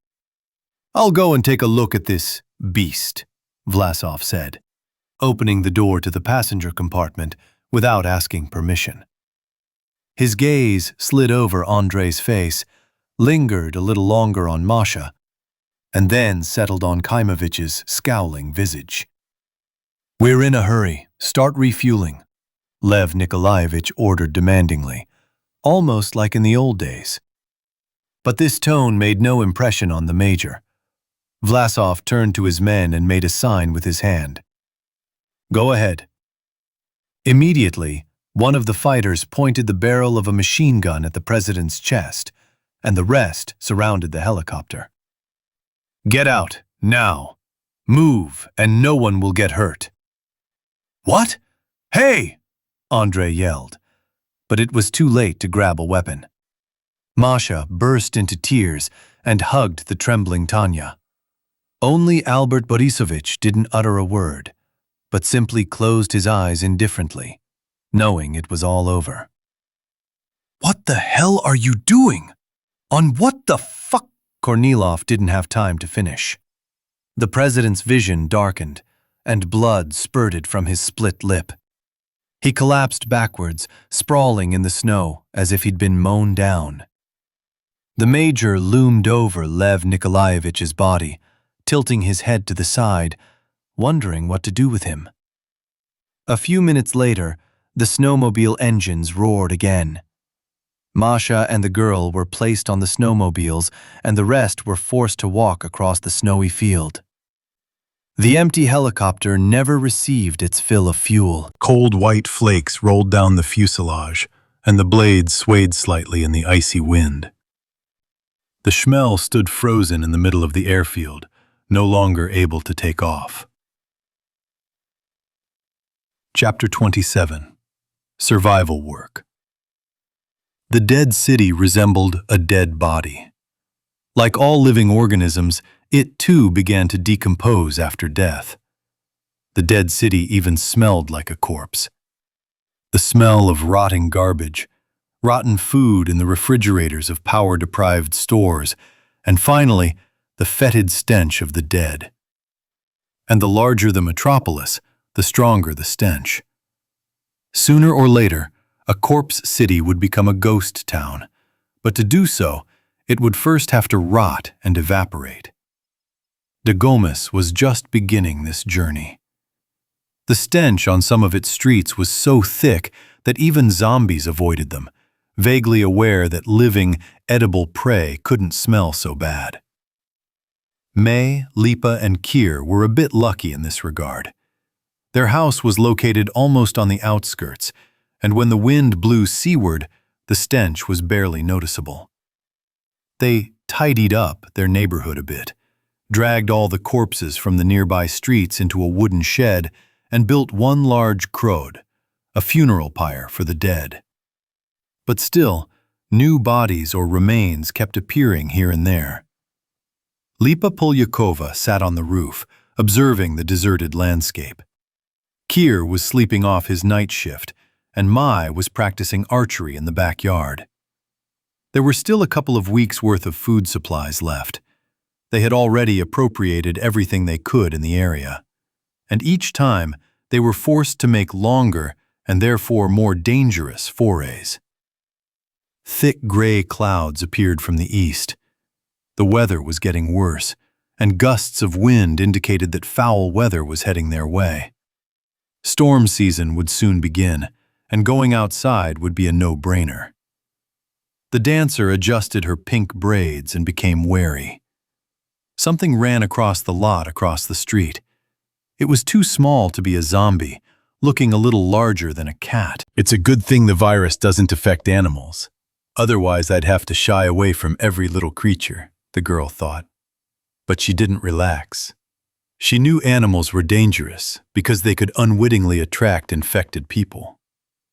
A few minutes passed peacefully, when suddenly a dog appeared right on the road in front of their fence. The once well-groomed American Cocker Spaniel had become a skinny, scruffy creature. His shiny golden coat was now matted with dirty tangles, his eyes oozed pus, and his right front paw was broken. He could barely walk, but he moved quite nimbly on his 3 healthy legs. Lipa was amazed that such a sheltered, domesticated dog had managed to survive this long. Stray animals were her weakness. Previously, she often donated her spare cash to volunteers who rescued abandoned cats and dogs. Sometimes she even helped with foster care herself. And now, the sight of this lonely, tortured little animal made her heart ache. Polyakova looked around, made sure there was no one around, and climbed down from the roof. Another knock sounded behind the house. Maya's arrow had struck a wooden target. The girl didn't yet know how to convince the boys to leave the dog, but she felt she could come up with something. She carefully opened the gate, crouched down, extended her hand, and began whistling softly. The dog jumped back timidly, but then froze and stared at the man. His eyes, full of pain and mistrust, looked fearful, yet hopeful. The spaniel flicked his tail slightly and took a step forward. Come to me, baby," Lipa encouraged him. The dog whined, hesitating to come closer. The girl called a little louder. "Don't be afraid, I'll help you, come here." Suddenly, out of the corner of her eye, the dancer noticed some movement and almost simultaneously heard the sound of a bowstring. "Stop! No!" Polyakova tried to scream, but didn't have time. The arrow pierced the golden skin and entered between the ribs. The spaniel yelped, rolled over, kicked its hind legs a few times, and went limp. "What are you doing here?" Mai towered over the fence, beside himself with anger. "Why did you leave your post without warning?" Tears streamed down Lipa's face, her gaze darting from the dead dog to the boy and back again. A lump formed in her throat, and instead of words, a series of broken, coughing sounds came out. I noticed him. His paw. I thought I could treat him," the girl finally squeezed out. "Are you crazy? Get on the roof, now!" Lipa obeyed. On trembling legs, she returned to the observation post and burst into tears. Meanwhile, Limanov pulled out an arrow, lifted the bloody dog's body by its paw, and sniffed. "It'll do. Fresh dog is better than old canned dog food." When Kir woke up, Mai was skinning a spaniel in the summer kitchen. The big man rubbed his eyes and yawned so wide he could have swallowed half the dog in one gulp. "Oops. Have you had time to hunt yet?" "Yeah. The first shot pierced right through." The kickboxer threw the bloody shred into the bucket and spat far to the side. "Is that a dog?" Balu grimaced in disgust. "No, damn it, lamb. I've never eaten dogs. Are we like Koreans now?" "If you don't like it, run to Magnet and buy some chicken and shrimp. What are you standing there for?" Mai snapped back angrily. "Come on, why are you growling? I just said it." Kir scratched his hairy belly, stretched, and looked up. At that moment, Lipa was coming down the stairs. "Your shift, sadist." "Then you cook the dog meat yourself." Limanov threw a huge knife on the table. "Right, run. You shot him, now you do it," the dancer flared at her cousin. What's wrong? Balu tried to calm them down, realizing that if the fire wasn't put out in time, it could rage on. She saw the poor dog, ran off from her post, and started luring him. What are we supposed to do with him? Give him to a shelter? He has a broken paw. He's not going to survive anyway. Breeds like that are useless these days. If there was a German Shepherd, for example, that would be a different story. And these brainless ones, all they can do is bark stupidly. She might as well get herself a lapdog. I just wanted to heal him and let him go. Lipa burst into tears again and turned away, digging her nails into her shoulders. You'd get used to him and never let him go anywhere. And then we'd all get eaten or shot because of him. Don't you seriously get it, Lip? We can't be nice and help every little animal. It's survival. The fewer weaknesses we have, the better chance we have of holding out until the next morning. For now, no dogs, cats, hamsters, or goldfish. Eventually, we'll get a couple of healthy males for guard duty, but for now, it's even better without them. You'll be quieter and breathe longer. That's it. I get it. I get it. Get lost. Polyakova waved her hand and ran into the house. The sight of the dog's bloody body nearly made her sick. Keir looked at her with regret. Oh, come on. Why make such a fuss over one dog? She's just a girl. I can understand her. May separated the spaniel's hind leg and began to cut the meat from the bone. It's not the mutt. She sometimes acts like a 13-year-old schoolgirl. Some kind of whims, quirks. This can't happen now. To survive, psychology is as important as physical fitness. We must eradicate all weaknesses, and pity is one of them. Toropov glanced at his friend from under his brows. On the one hand, he agreed. On the other, he didn't.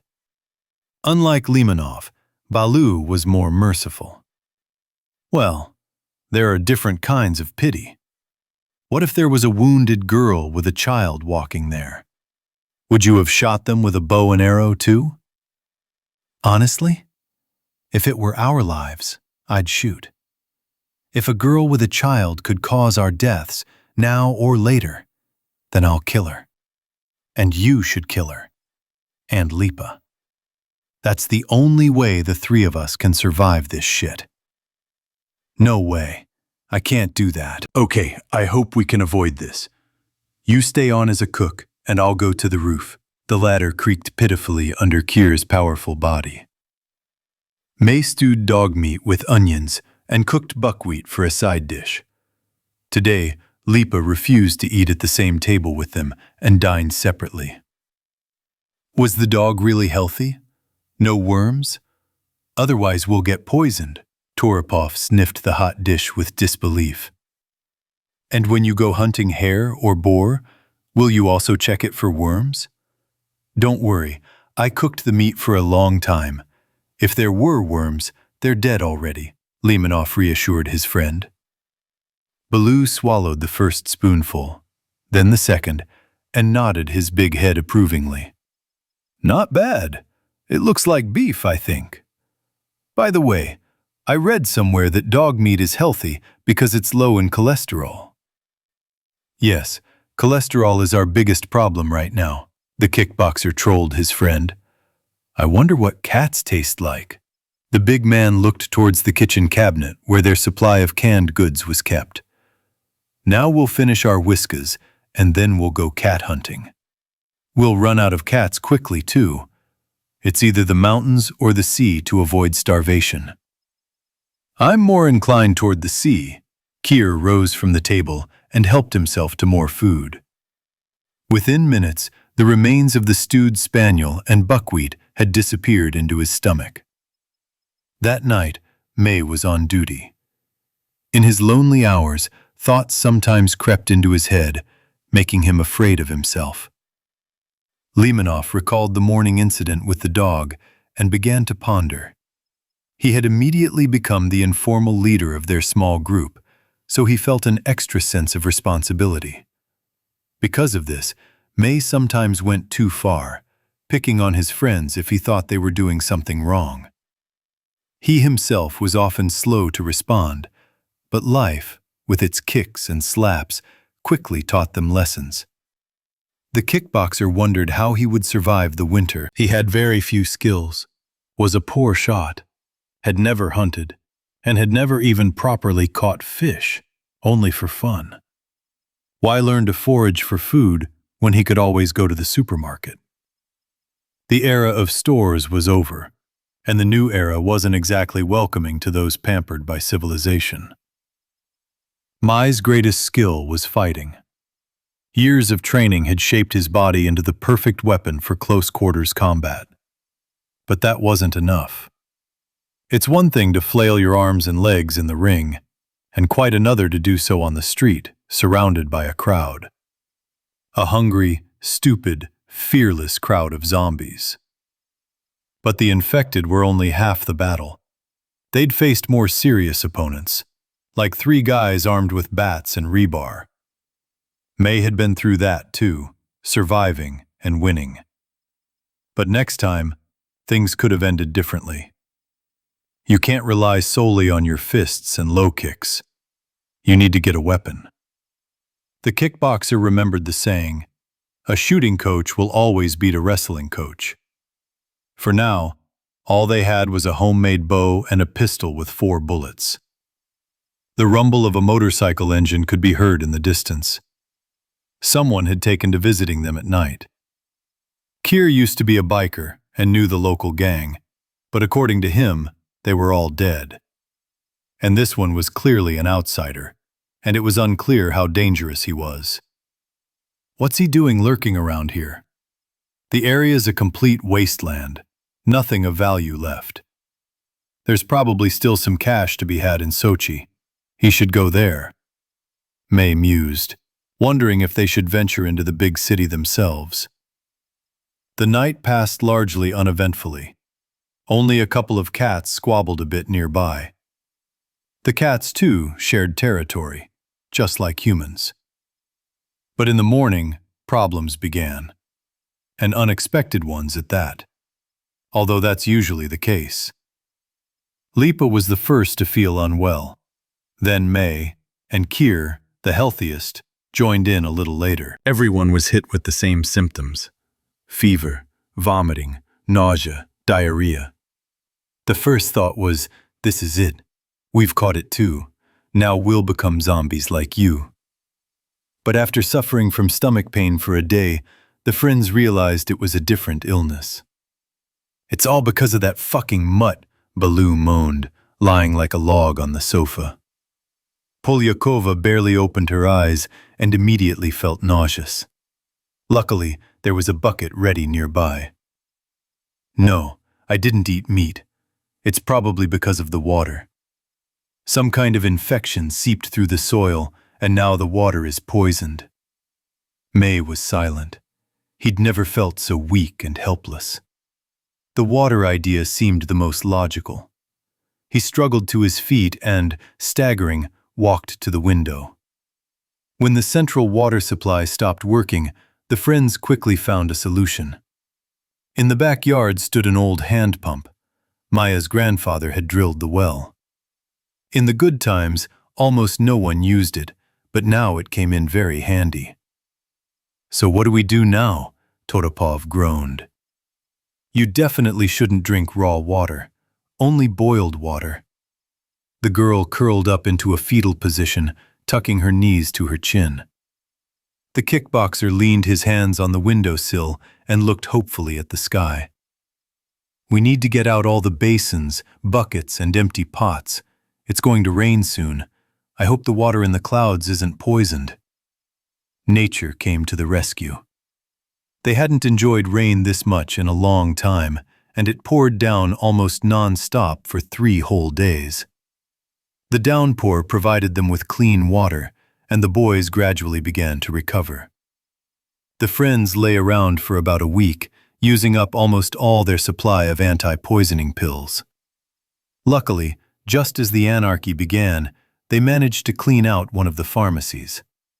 Gangs of marauders quickly plundered the small town, but gradually the virus and civil strife reduced the number of healthy people to a minimum. Now Dagomis is almost completely deserted. On the 8th day, May felt the illness recede. The fever had dropped, the nausea had subsided, and the stomach cramps had stopped. Kir had also returned to full health, but Lipa still had a slight fever. There are 2 buckets of water left. The sky has cleared, and now it's unclear when the rain will come. I won't risk drinking the water from the pump anymore, even boiled. It's only good for flushing down the toilet. We need to find a new place. Limanov thoughtfully whittled another arrow, chatting with a friend about the future. Here? The kickboxer shook his head. There are bodies lying all over the city. This infection could have seeped into the ground anywhere. We need to go to the mountains where there's clean air. Why not go to sea? Maybe we can find a boat and head along the shore. It's the same everywhere now. We need to get as far away as possible before the carrion rots. None of us know anything about sailing, so we won't be able to sail far. And anyway, I feel more confident on land. Water isn't my element. But mine is. I'm a Pisces, my cousin interjected, returning from the bathroom. But I agree with you. There's definitely nothing to catch at the sea in winter. Then we'll start tomorrow. We'll leave the city in the morning when it's dark. Baloo stood up, took his bat from the shelf, and waved it in the air. Where exactly are we going? Have you already decided? We'll get through Volkovka and Baranovka, and then we'll see. It's time to get back to our roots and become cavemen. Chapter 28. Dr. Kurochkin. The president was pushed from behind, and he was the last to stumble into the dimly lit room. All the prisoners were herded into a cold concrete cell. Ivan hugged Masha and stroked her head. Andrei paced furiously, cursing his captors. Lev Nikolaevich, his expression lost, stood in a daze, his head still pounding from the knockout blow the major had given him. They're military, aren't they? Why did they do this? Why did they need us? Where did they take Tanya? Masha cried, her gaze demanding answers Kornilov couldn't give. I'd like to believe they took the girl away for treatment, but where they took the professor is another matter entirely, Kuznetsov said, staring at the steel door, resisting the urge to kick it in anger. He knew he could get hit in the head with a rifle butt in return, and he knew it. What are they doing here? What kind of place is this anyway? Ivan had a fresh cut above his eyebrow, coughing occasionally and wincing in pain, pressing his palm to his ribs. As soon as he stepped through the door, Vlasov explained his new status to the cosmonaut in no uncertain terms. The place? Lev Nikolaevich looked up at the ceiling, which had 2 light bulbs. One of them had already burned out, the other dimly illuminated their room. This facility was built during the Soviet era, under top secrecy. Is this Yamatal? Or Yamantau? Or whatever they call it, that huge refuge for the country's elite? I read about it somewhere. Andrei suddenly interrupted. Kornilov cleared his throat, and the wooden bunk creaked beneath him. Yamantau isn't that far from here, but we couldn't contact them. They stopped responding. This facility is much smaller. Initially, they were studying microorganisms here. The president fell silent, choosing his words, but Kuznetsov continued for him. Biological weapons? Yes, that's one of them. In the 1990s, this center was practically mothballed, but about 10 years later, the Panacea project emerged, and the facility was given a second life. It's a small underground bunker, a laboratory, a compact, inconspicuous facility with a narrow purpose. So they were still making biological weapons here? Masha swallowed the lump in her throat. More likely they were storing it. Well, Some research was probably going on as well. I thought we had our main virus lab in Novosibirsk, Andrei said, pressing his head against the wall. He suddenly remembered Katya, which made him feel even more sad. You worked officially. They were doing other things. Kornilov knew about all these projects due to his official duties, but he didn't like to delve into the details. The country needed such laboratories, just as it needed nuclear weapons. The Ministry of Defense oversaw this, and Lev Nikolaevich was, after all, a civilian, even though he was formally the commander-in-chief. Masha wrapped a strand of hair around her finger and bit it with her teeth. She often did this when she was deep in thought. Now it's clear why they needed the professor. They want to use him to create an antivirus. There are all the necessary capabilities here. That's not the worst of it. What's bothering me is that they left us like guinea pigs. Vorobyov crossed his arms and lowered his head. It's useless, Andrei suddenly chuckled loudly. We're immune. Everyone got the antiviral shot long ago. Not in... Masha tried to object, but Andrei's eyes widened so much that she immediately understood everything. Yes, that's right.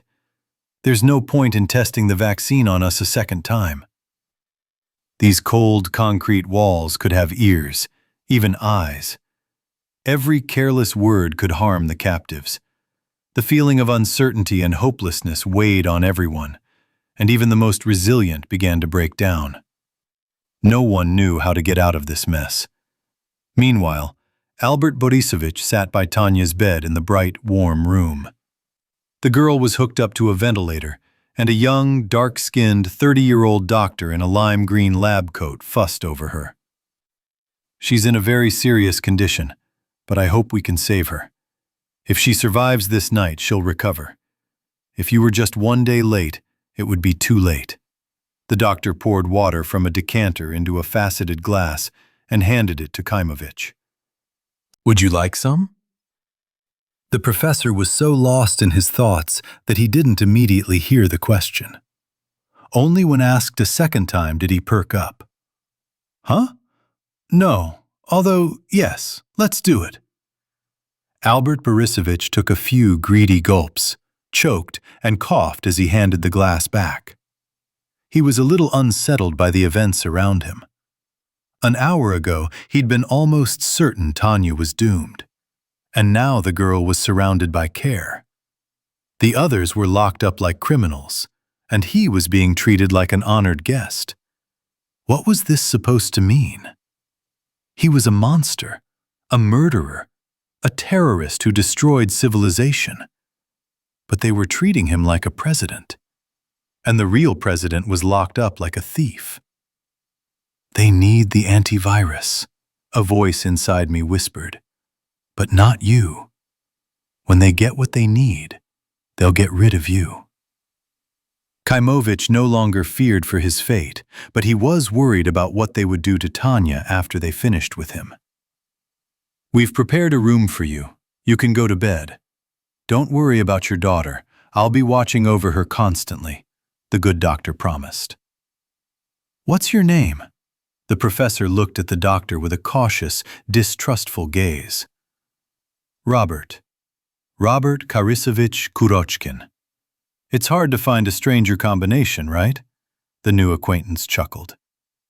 The doctor flashed a toothy smile, and his oriental profile oozed a certain charm.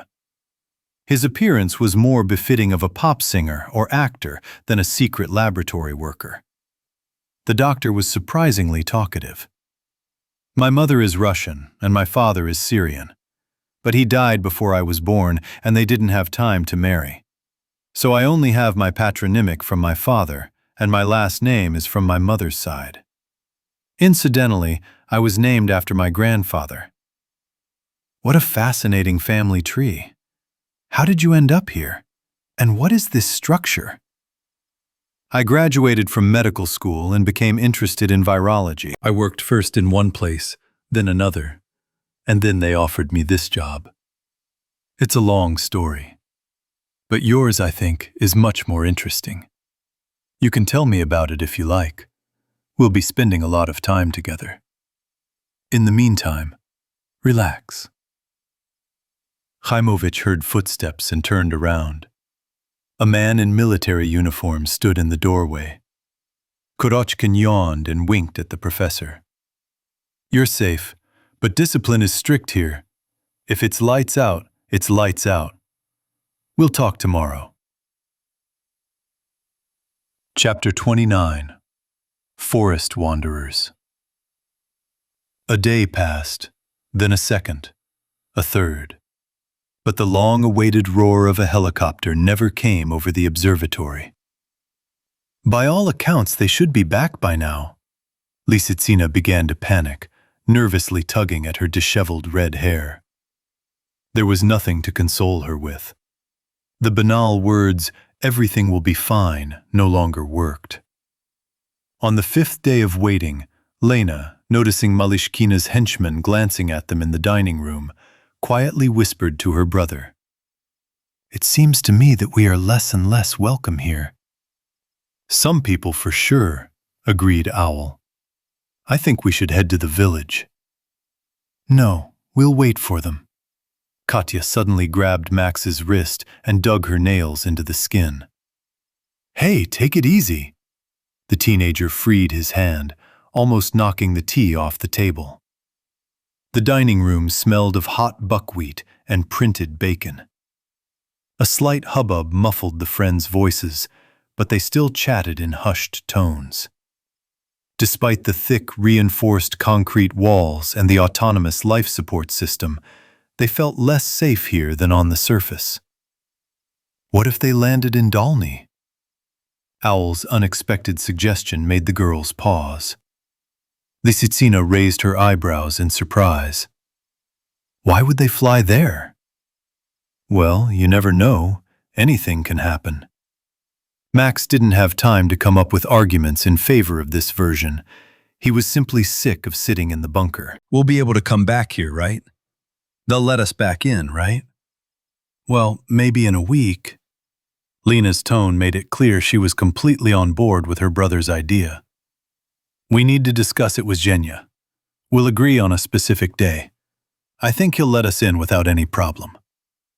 Sova met Katya's gaze, and she relented. Okay, I'll come with you. If they arrive, Kornilov will go straight to the village to see his son, and I'll come here to see Andrei. We are truly more needed there, but here I feel like some kind of parasite when their leader looks at me. The girls felt the same way when they met Elena Vasilyevna Malishkina. The fake smile on her face couldn't hide her true emotions. With each passing day, the former Deputy Minister of Health became increasingly paranoid and harsh. Katya witnessed her yelling at the cook for ruining a single container of protein powder for the food printer. With a manic desire, Malishkina tried to keep the bunker and its inhabitants safe.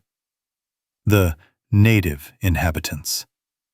Max, Lena, and Katya were not among them. Why is she like this? We told them about the rabies vaccine.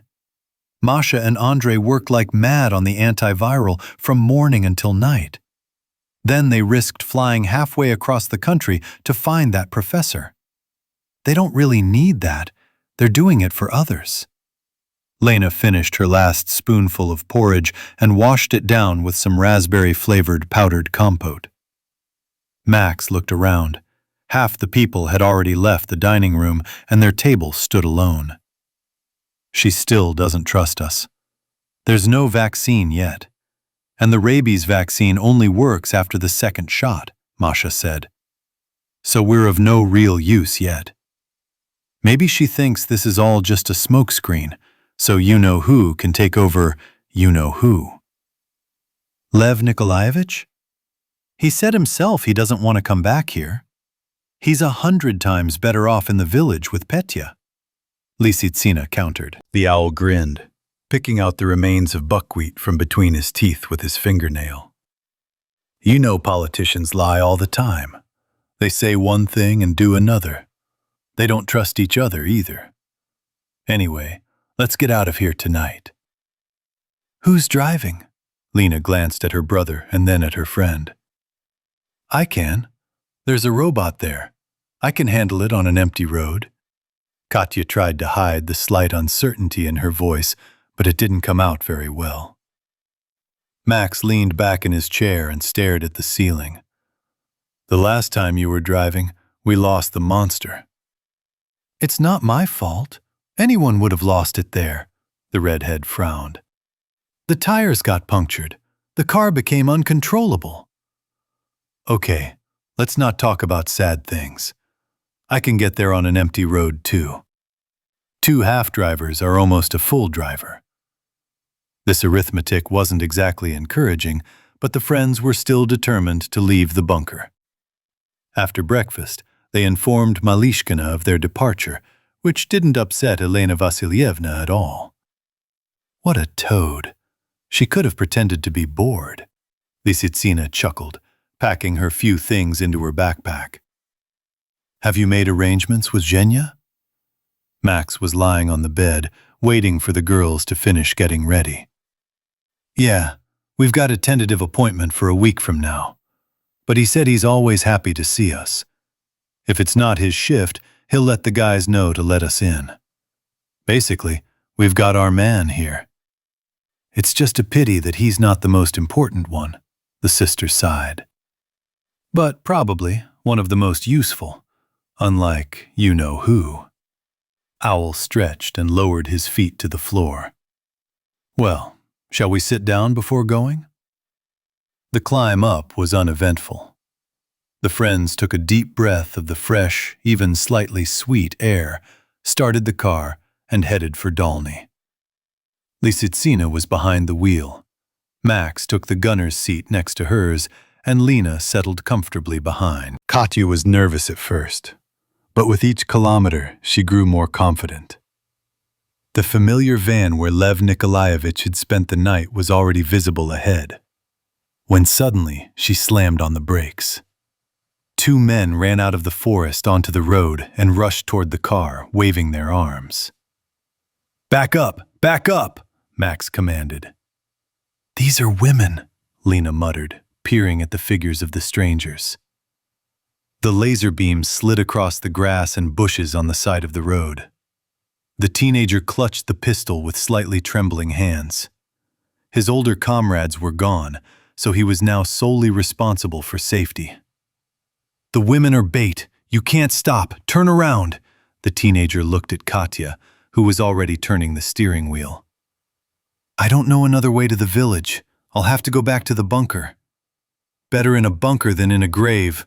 But, interrupted in his sentence, Owl suddenly narrowed his eyes, peering at his pursuers. Several more silhouettes appeared on the road.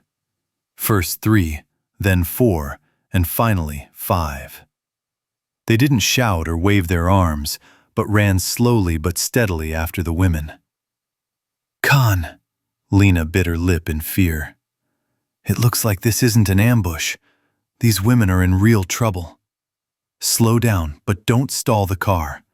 If anything happens, run to the shelter, and I'll run through the woods. Max got out of the car, opened the door, and hid behind it as cover. Sitting on one knee, the teenager stuck the barrel of the pistol out the open window. The red dot on the sight darted from side to side and finally locked onto the first target. A shirtless man of about 40 ran slightly ahead of the others. His right arm was covered in tattoos from wrist to shoulder, and a red burn mark was visible on his stomach. Sova fired and hit him in the solar plexus. The infected staggered, slowed, but didn't stop. You're a stubborn bastard. Okay, I'll finish you off later, Max said, aiming for the next enemy. After the second crack, a bearded man in shorts and a dirty t-shirt collapsed, shot through the thigh. A few seconds later, he managed to get up and hobbled off in the wake of his pursuers. Sova wasn't surprised by the resilience of his opponents. The hungry, enraged zombies felt neither pain nor fear. The only relief was that their numbers weren't increasing yet. The teenager straightened up and slowly walked forward. Move aside! Spread out! But the women didn't hear him, or were simply too terrified to react. He had to shift to avoid hitting them. The next target was a young girl in a short pink dress. Now she was ahead of the other cannibals, her bare feet slapping briskly along the road. The zombie leaned forward and even stretched her neck, preparing to latch onto her prey. But a bullet interrupted her plans. The infected jerked, froze for a second, and slammed face first into the asphalt with a crunch. His fingers squeezed the trigger again, and the lanky man with the flattened skull lurched like a falling crane. For a few moments, he somehow managed to maintain his balance, then fell flat, arms outstretched. The fifth zombie, in a tattered medical gown, was stopped only after he'd fired 2 bullets into the stomach and 1 into the chest.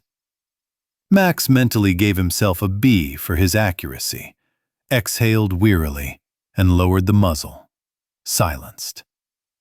His back and shoulders ached from the strain. The teenager made it just in time. The strangers were puffing like 2 loaded locomotives.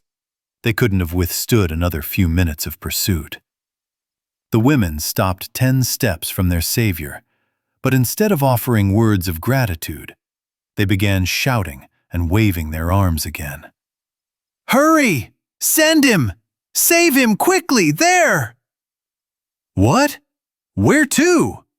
The teenager was taken aback, keeping one eye on the last cannibal, who continued to limp toward them.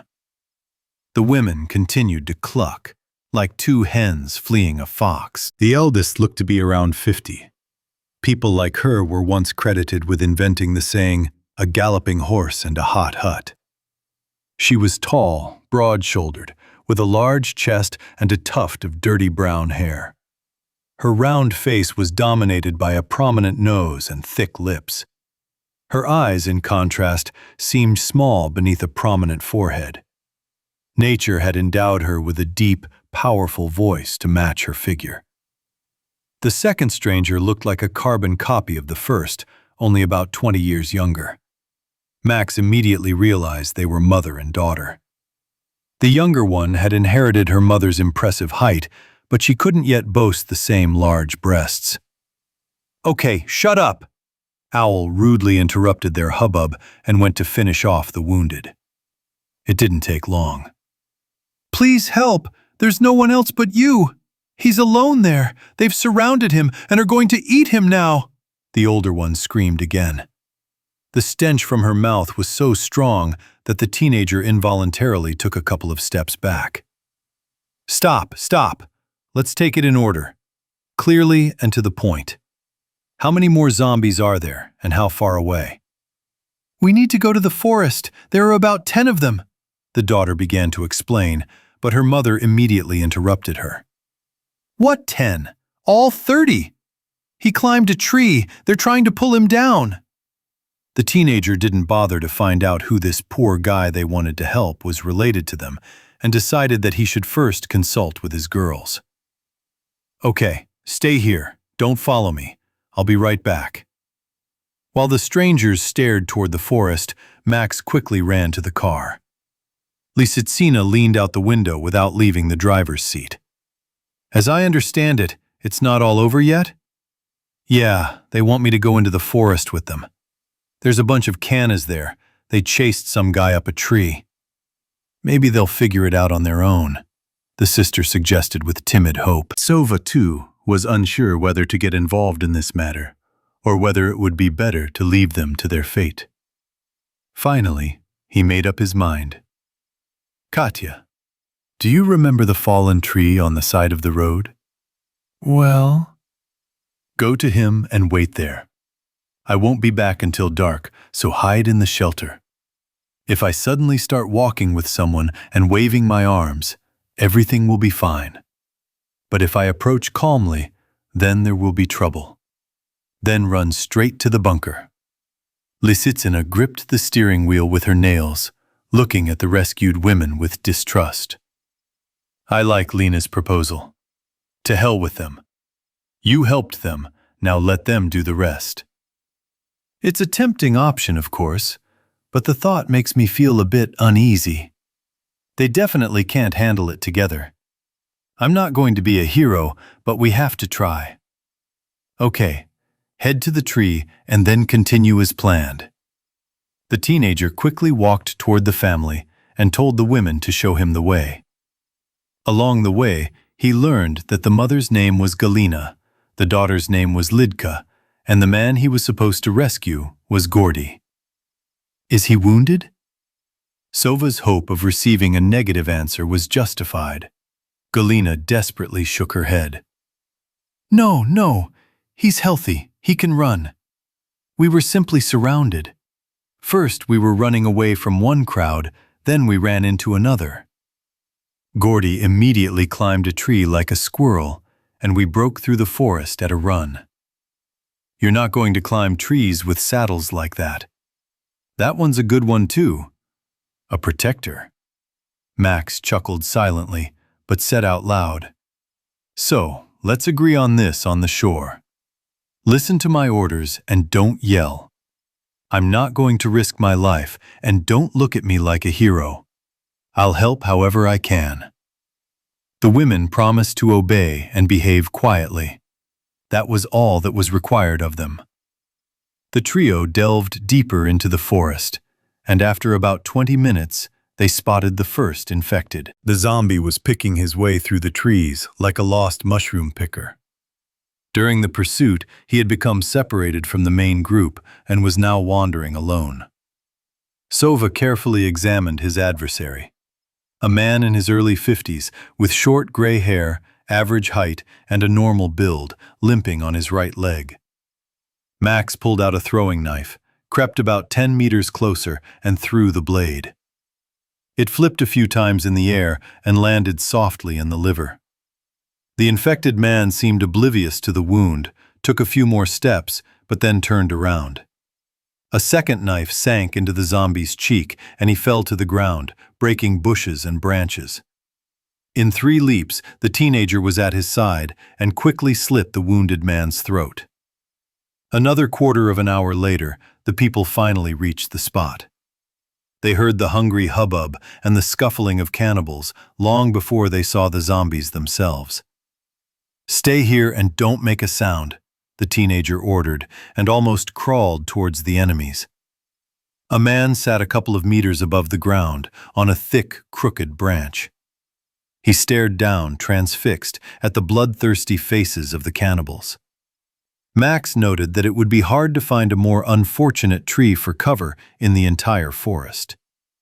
An old, dry beech with a broken trunk resembled a living corpse among the golden trees. The lankiest zombie's fingers almost touched the branch on which Gordy stood frozen. He couldn't climb any higher. The bare, broken trunk ended a meter above his head. The teenager counted 9 infected and decided that the mother had tripled her numbers in fear.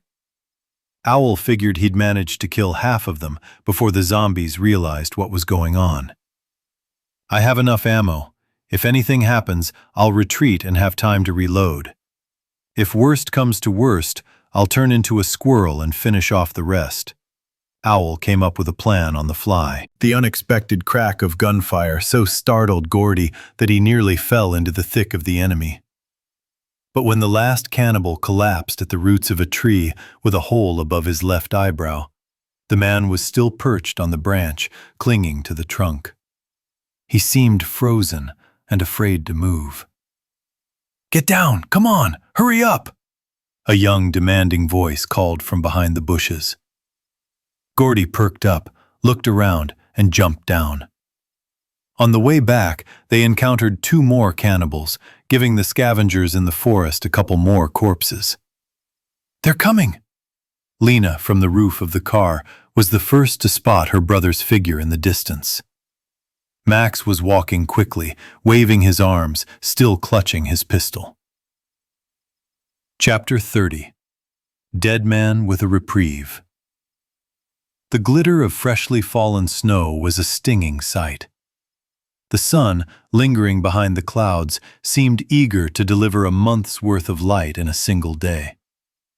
A light morning frost silvered the windows, decorating them with a familiar winter pattern. Albert Borisovich placed his skis on the porch and pushed open the heavy, frost-covered door.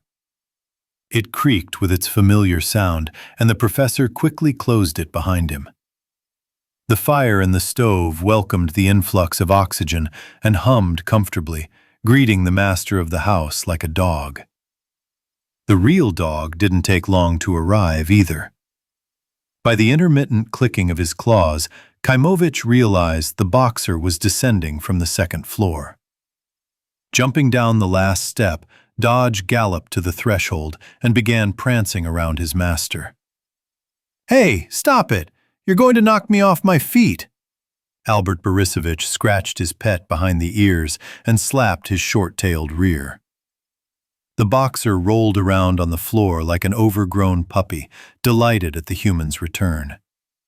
Khaimovich was also delighted, but he couldn't figure out why.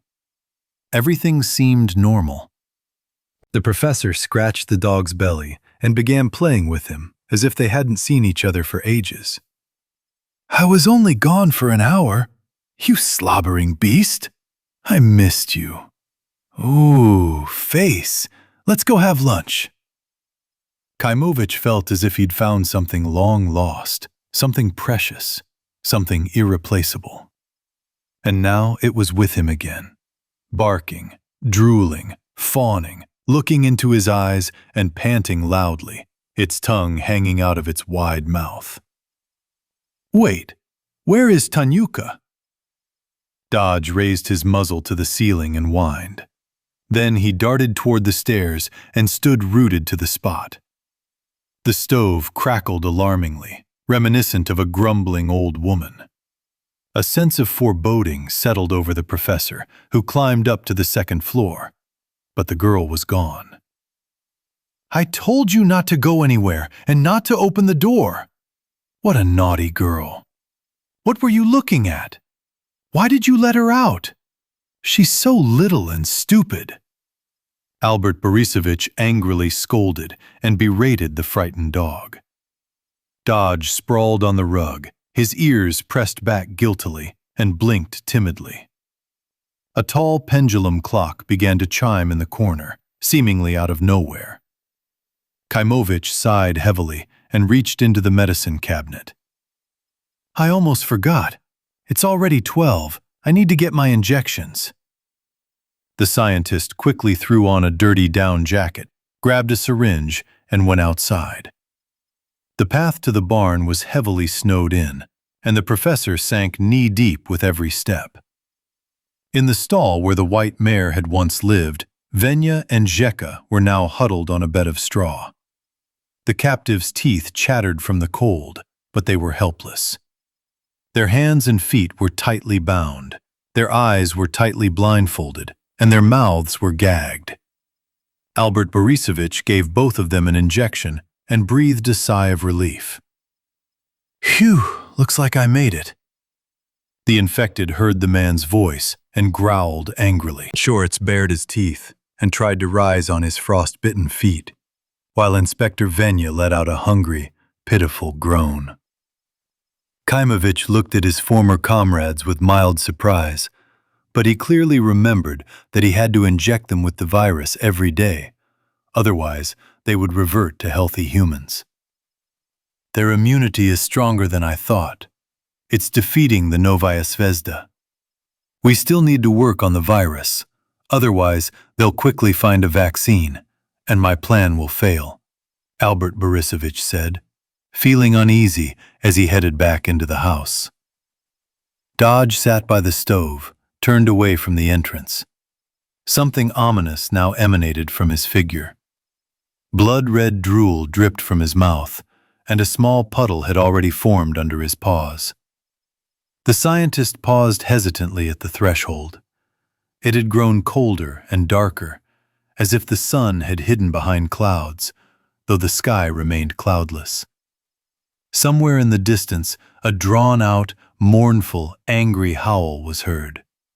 The professor's skin crawled. "They killed him. I saw it myself. He died." Zheka shot him and then skinned him. But suddenly, Albert Borisovich realized that if the Choran had been infected, he couldn't have killed the wolf. The facts in his head couldn't add up. Meanwhile, the howl repeated itself. This time, closer, as if the gray predator had run a full kilometer in those moments. Suddenly, Dodge raised his muzzle and responded with a similar howl. A few more seconds, and the wolf barked right at the porch. Khaimovich grabbed his rifle and looked out the window. Fresh paw prints from the predator were clearly imprinted in the snow.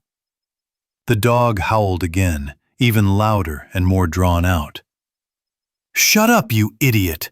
the professor barked and turned around. But instead of Dodge, a strange creature with the body of a dog and the head of a she-wolf sat before him. The beast's yellow pupils stared at the man with fierce malice. Albert Borisovich backed toward the threshold, just as he heard the creak of an opening door and the hoarse breathing of a wolf behind him. Khaimovich realized he was surrounded and about to be torn to pieces. His feet seemed glued to the floor. With great effort, he took a step and then lost consciousness. The professor rose abruptly, hitting his hand against the cell wall. He winced slightly, rubbed his wrist, and stretched out again on the hard mattress. "Nightmares will haunt me for the rest of my days. I don't even know what's worse, falling asleep or waking up. It's scary both here and there." Albert Borisovich sat up and fumbled for the light switch. He'd been assigned to a tiny room, a few square meters of which contained only a bed and a nightstand. His clothes hung on hooks near the door. It was an ascetic cell with cold painted walls, barely room to turn around. Now he was an honorary prisoner, though more like a corpse with a reprieve. He would be allowed to breathe only as long as he was useful. And when this young, dark, smiling virologist learned everything he needed to know, Khaimovich, like spent material, would be sent off into the forest to feed the wolves. Wolves. Those wolves again. The professor recalled a dream where he was playing with Dodge, and his sadness deepened. For a moment, Albert Borisovich believed his four-legged friend had truly returned. But it was only a cruel trick of his subconscious. It reminded him of whom he had lost and whom he had killed, and it constantly troubled the bleeding wound in his soul. "How's Tanya? Is she alive? That Kurochkin promised he'd save her. Although, what are his promises worth? And what if she's gone? What then?" Khaimovich imagined the girl's cold, dead body, her blue face and icy hands. He imagined never again hearing that thin voice, which could be cheerful and ringing like a bell, or touching like a weeping violin. The scientist raised his head and began to study the ceiling through the cracked lenses of his glasses. There wasn't even room to hang himself. They won't get the vaccine. No one will get it if Tanya dies, Albert Borisovich vowed to himself.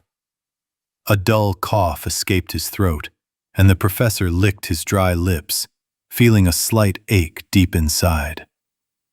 The door suddenly opened, followed by an unfamiliar, commanding voice. "Are you awake? Come out!" The guards had changed, and now he was accompanied by a new guard. Khaimovich was taken to the medical bay, where the cheerful and upbeat Dr. Kurochkin was waiting. "Good news. Well, you see for yourself. I'll leave you alone. Just a quick chat for a few minutes. We still have a ton of things to do today." Robert Borisovich winked at the professor and walked out into the hallway. Tanya lay on the bed, still pale and exhausted, but her eyes were already gleaming with life. Her eyes told the truth. The illness was receding. Albert Borisovich sat down on the very edge of the bed and touched the girl's forehead. "The fever has gone down. You will live." "Where are we? I had such a strange dream." "Believe me too. But I'd rather keep quiet about my nightmare."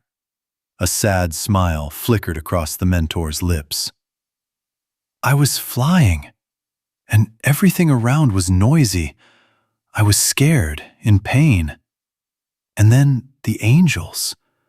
I saw the face of an angel. She was so kind, and her eyes were so blue." "Everything's fine. We flew here by helicopter. It's like a hospital. There's a doctor and medicine. You'll get better soon." "And then we'll go back? To our house?" "Of course," the professor lied, swallowing hard. He almost believed himself. "I already miss Belyanka. She's hungry. And the rabbits." The girl suddenly became agitated, a sickly blush appearing on her cheeks again. "Our friend Uncle Zhenya will take care of them. I left him a note. They're all right." After these words, Tanya calmed down. Her head sank into the pillow, and the little girl tiredly closed her eyes. Albert Borisovich heard footsteps behind him, but didn't turn around. "Rest. I'll be back soon." The mentor stroked the girl's thin, pale hand. In the doorway, Korochkin glanced uneasily at his watch. The doctor ran his hand over his freshly shaven chin and ran his fingers through his oil-black hair. "I hate to separate you, but it's time to go to Miron Mikhailovich. A lot will depend on this conversation." Robert Korisovich escorted his colleague down the hallway to a gloomy office, where Major Vlasov's profile could be discerned through a cloud of cigarette smoke. He sat at his desk, engrossed in a book. Finally, the professor was able to discern his face without his respirator. The major stubbed out his cigarette in an overflowing ashtray and stared sullenly at the prisoner. Vlasov and Khaimovich were silent for a few seconds, as if assessing each other. The professor guessed the bunker's owner was around 50, maybe a little older. Wrinkles bulged across the officer's high, prominent forehead. His nearly bald scalp was covered with short, sparse yet wiry hair sticking out like needles. His wide nose with large nostrils sniffled constantly. He was plagued by a chronic runny nose. A week's worth of stubble stretched from his temples to his massive Adam's apple. His heavy lower jaw jutted out slightly, giving the commander an even more intimidating appearance. He was short but stocky, like an English bulldog. Vlasov drummed his meaty fingers on the table, his piercing gaze never leaving Albert Borisovich for a second. "In that radio message, you said you could create an antivirus. Is that true?" "I have already created it. Just like the virus itself," the officer added sullenly. "I wonder how many loved ones he's lost. His wife, children, parents, friends. He clearly wants to wring my neck, but he can't. Not while I'm needed."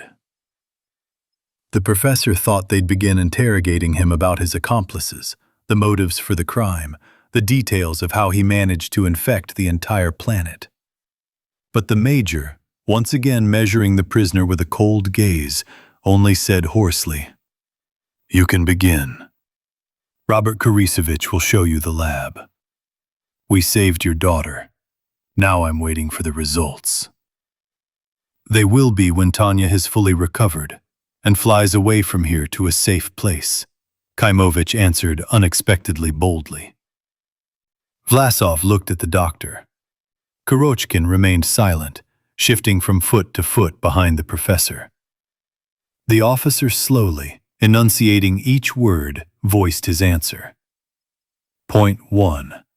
You're already in a safe place. Point 2. Now Robert Korisovich will show you what will happen to the girl if you don't cooperate.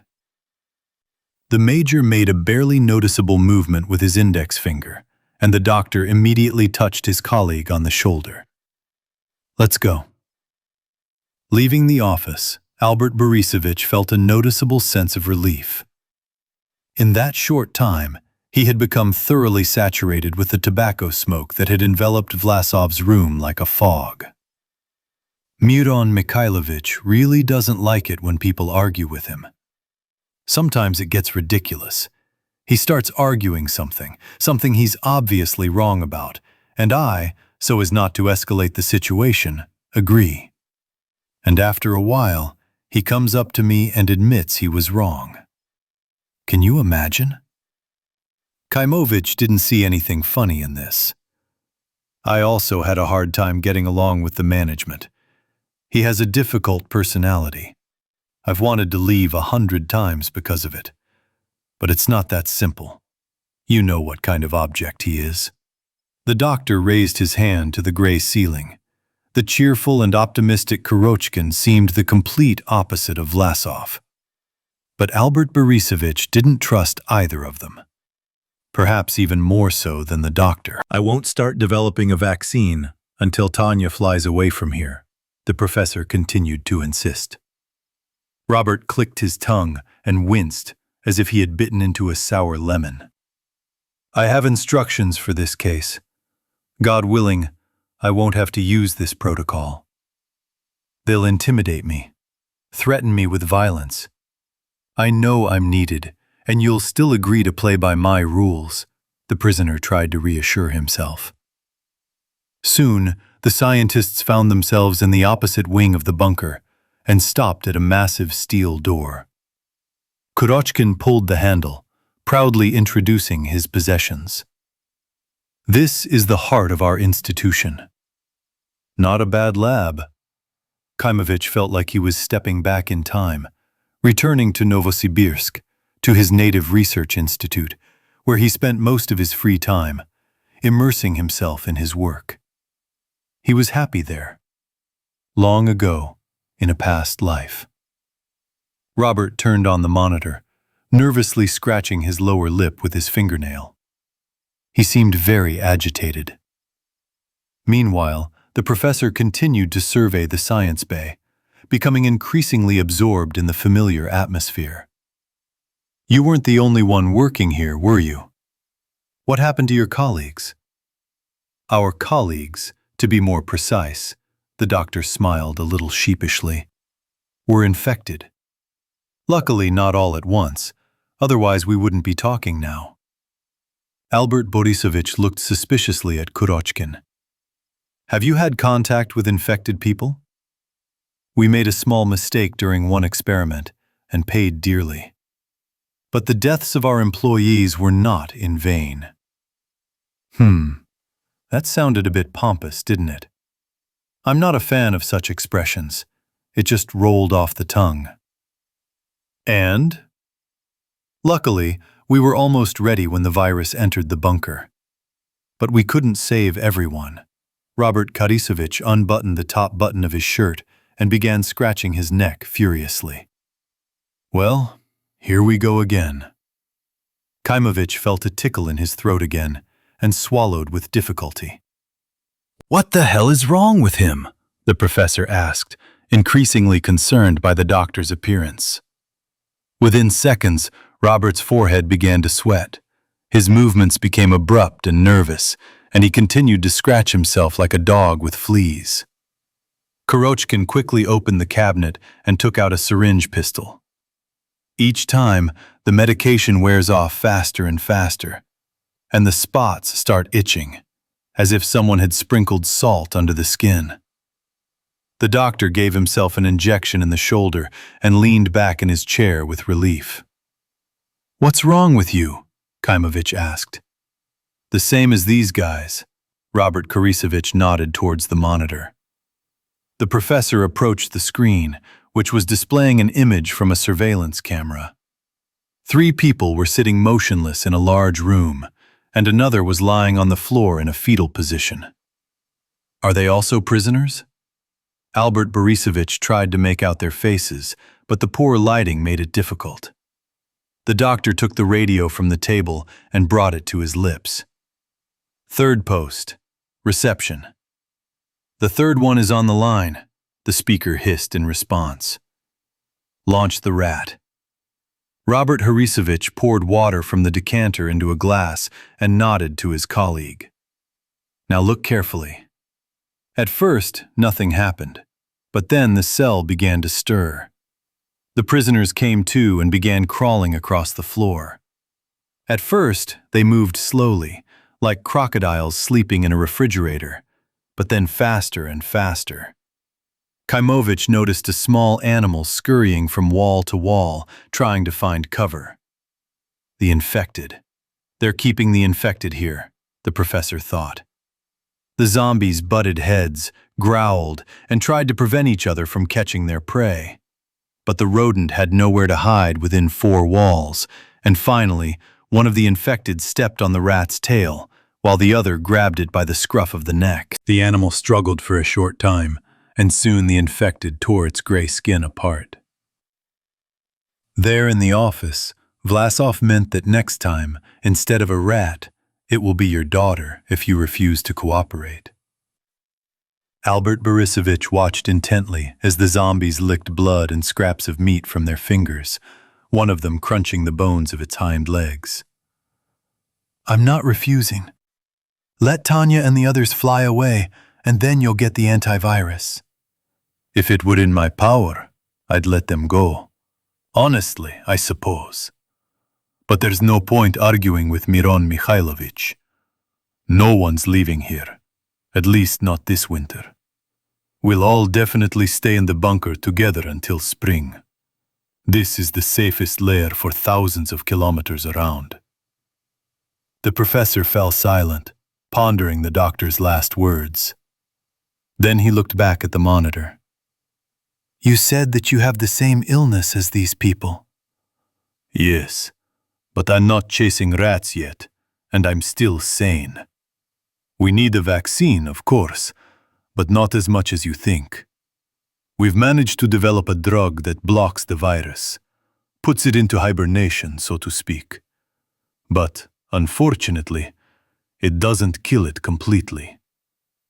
At first, I gave it an injection every 2 weeks, then every 10 days. For the last month, I've had to give it a new shot every 2 days. And I've also developed a non-fatal but unpleasant side effect in the form of a skin rash with terrible itching during the attacks. Khorochkin unbuttoned his shirt, revealing burgundy spots clearly visible on his dark skin just below his neck and to the right of his navel. And this Vlasov of yours? Is he infected too?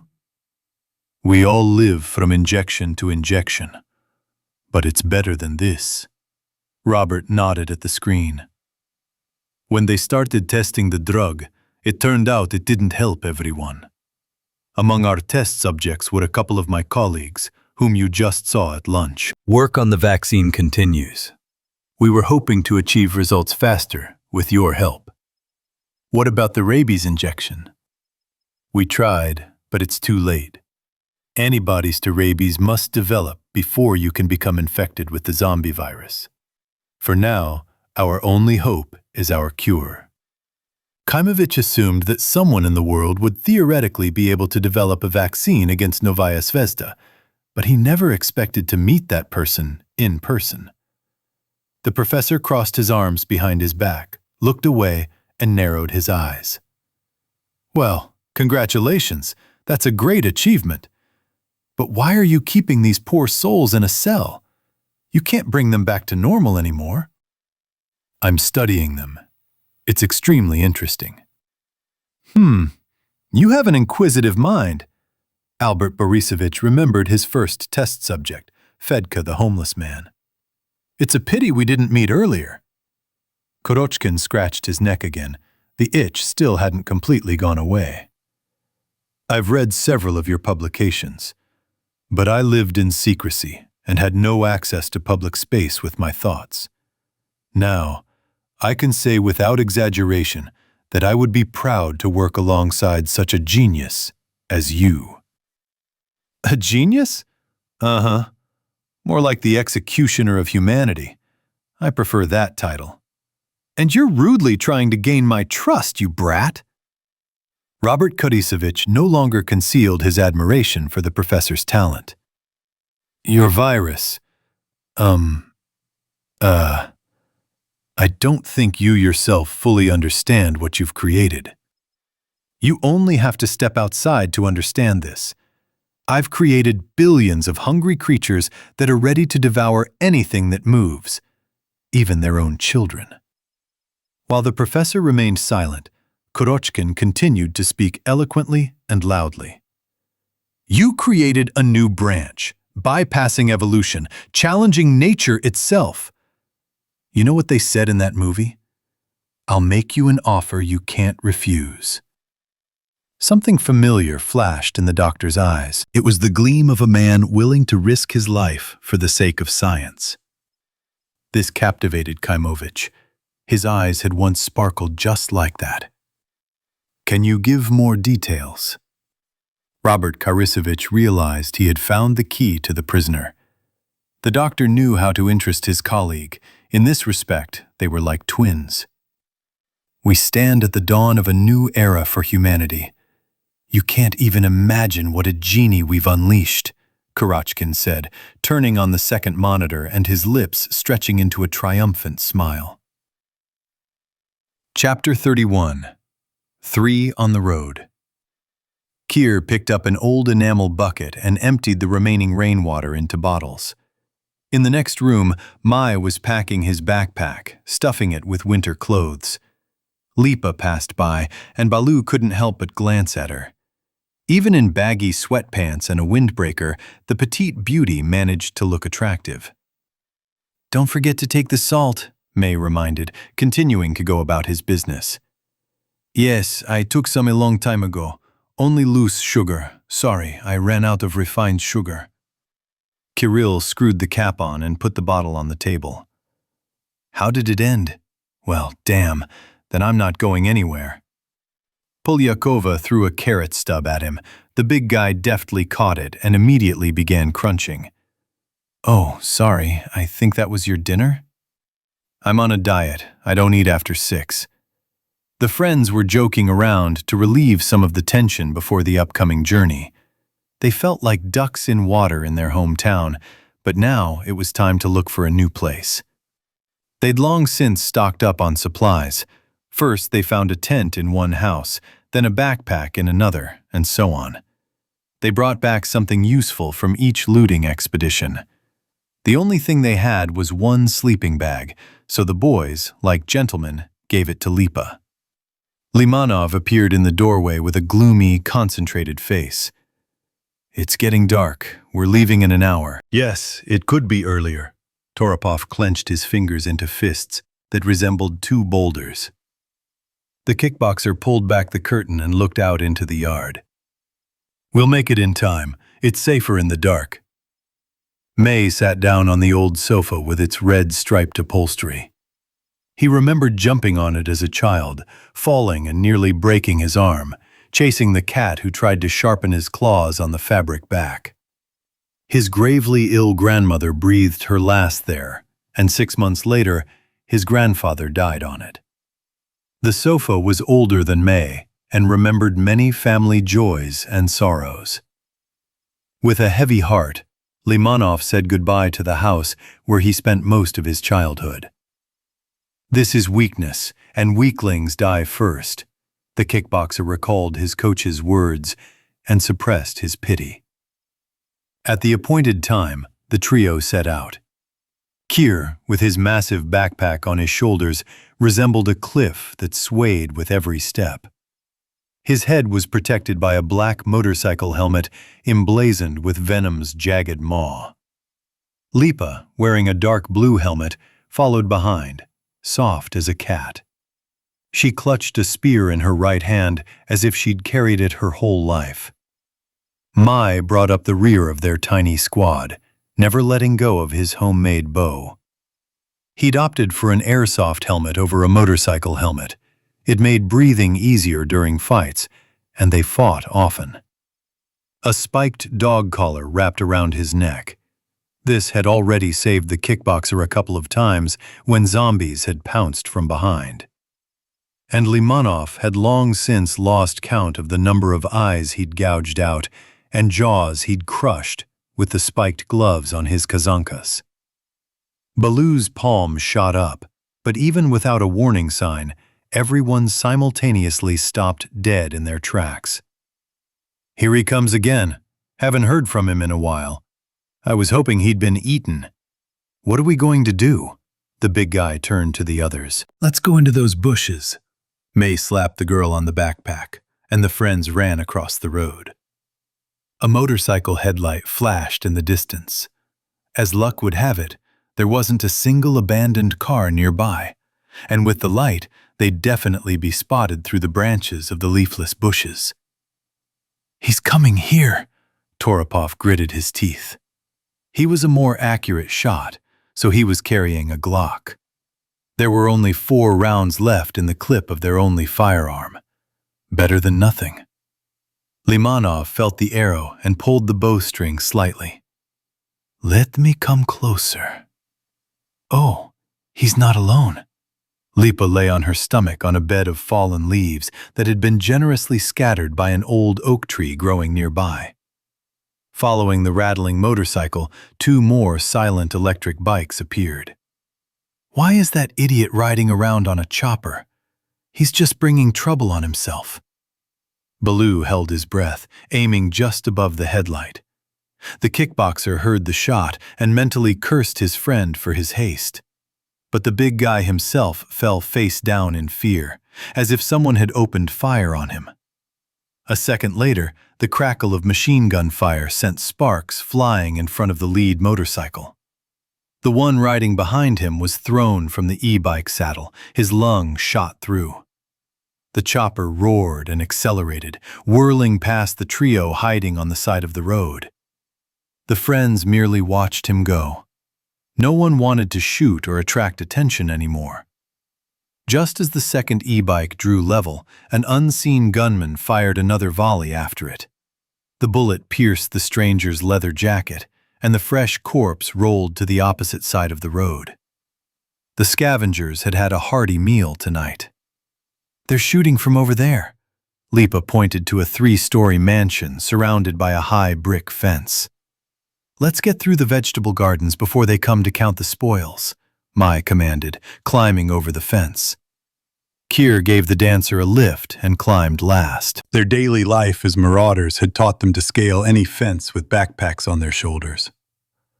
They quickly passed several plots and found themselves on the next street. After walking another block, the friends finally stopped. "Some Sochi drug dealer lived in this house, if I'm not mistaken." Baloo took off his helmet. The guy was breathing like a cornered bison. "No, I heard that a Moscow deputy moved there," Polyakova expressed her version. May leaned his backpack against a tree and calmly caught his breath. "They told me the same thing, only about a prosecutor from the north. No matter how important and, of course, respected the person who lived there, I couldn't give a damn right now. They got away with it, and that's it." Toropov ran his hand over his sweaty forehead. "We could really use a machine gun like his." The kickboxer bit his lip dreamily. Baloo tensed up. He didn't like his friend's tone. "What are you getting at?" "He's not expecting an attack right now. If I sneak up really, really quietly and stealthily, 1 bullet might be enough. That deer was buzzing his bike all over the place. I'm surprised he wasn't shot sooner." Lipa squatted down, clasping her spear in her hands. "They haven't shot him yet. He managed to escape alone. But what if that prosecutor deputy isn't alone in the house, but there's a whole gang?" "Fuck that gun. I'm not going in there." Kir shook his bald head, looking at May like he was crazy. "Okay, let's move on. We're going according to plan." Limonov really wanted to get his hands on the machine gun, but he wanted to live even more. Dagomis flowed smoothly into the village of Volkovka, and the trio found themselves on its outskirts by morning. When dawn broke, the friends took refuge in a soot-blackened house. The roof had burned and collapsed, the windows had melted, but the aerated concrete walls perfectly concealed the vagabonds from prying eyes. At least the owners, even if they were still alive, wouldn't object. None of the locals would covet such a dwelling, or venture there again. Baloo pulled off his helmet and sniffed. The faint scent of burnt flesh hadn't yet dissipated from the conflagration. Perhaps a charred corpse lay somewhere beneath the pile of ash, blackened boards and furniture. But they didn't care. The wanderers were tired and wanted to rest, and the dead didn't frighten them, especially not the burned ones. Let's take a closer look for now. If it's quiet, we can rummage around for something valuable. I certainly wouldn't mind another sleeping bag. Mai picked up an iron table leg and weighed it in his hands. A bit heavy, Kir remarked, though it seemed the word shouldn't exist for such a brute. But the big man had long ago learned that big muscles tire even faster in a fight, so he preferred a lightweight aluminum bat. Are you hungry?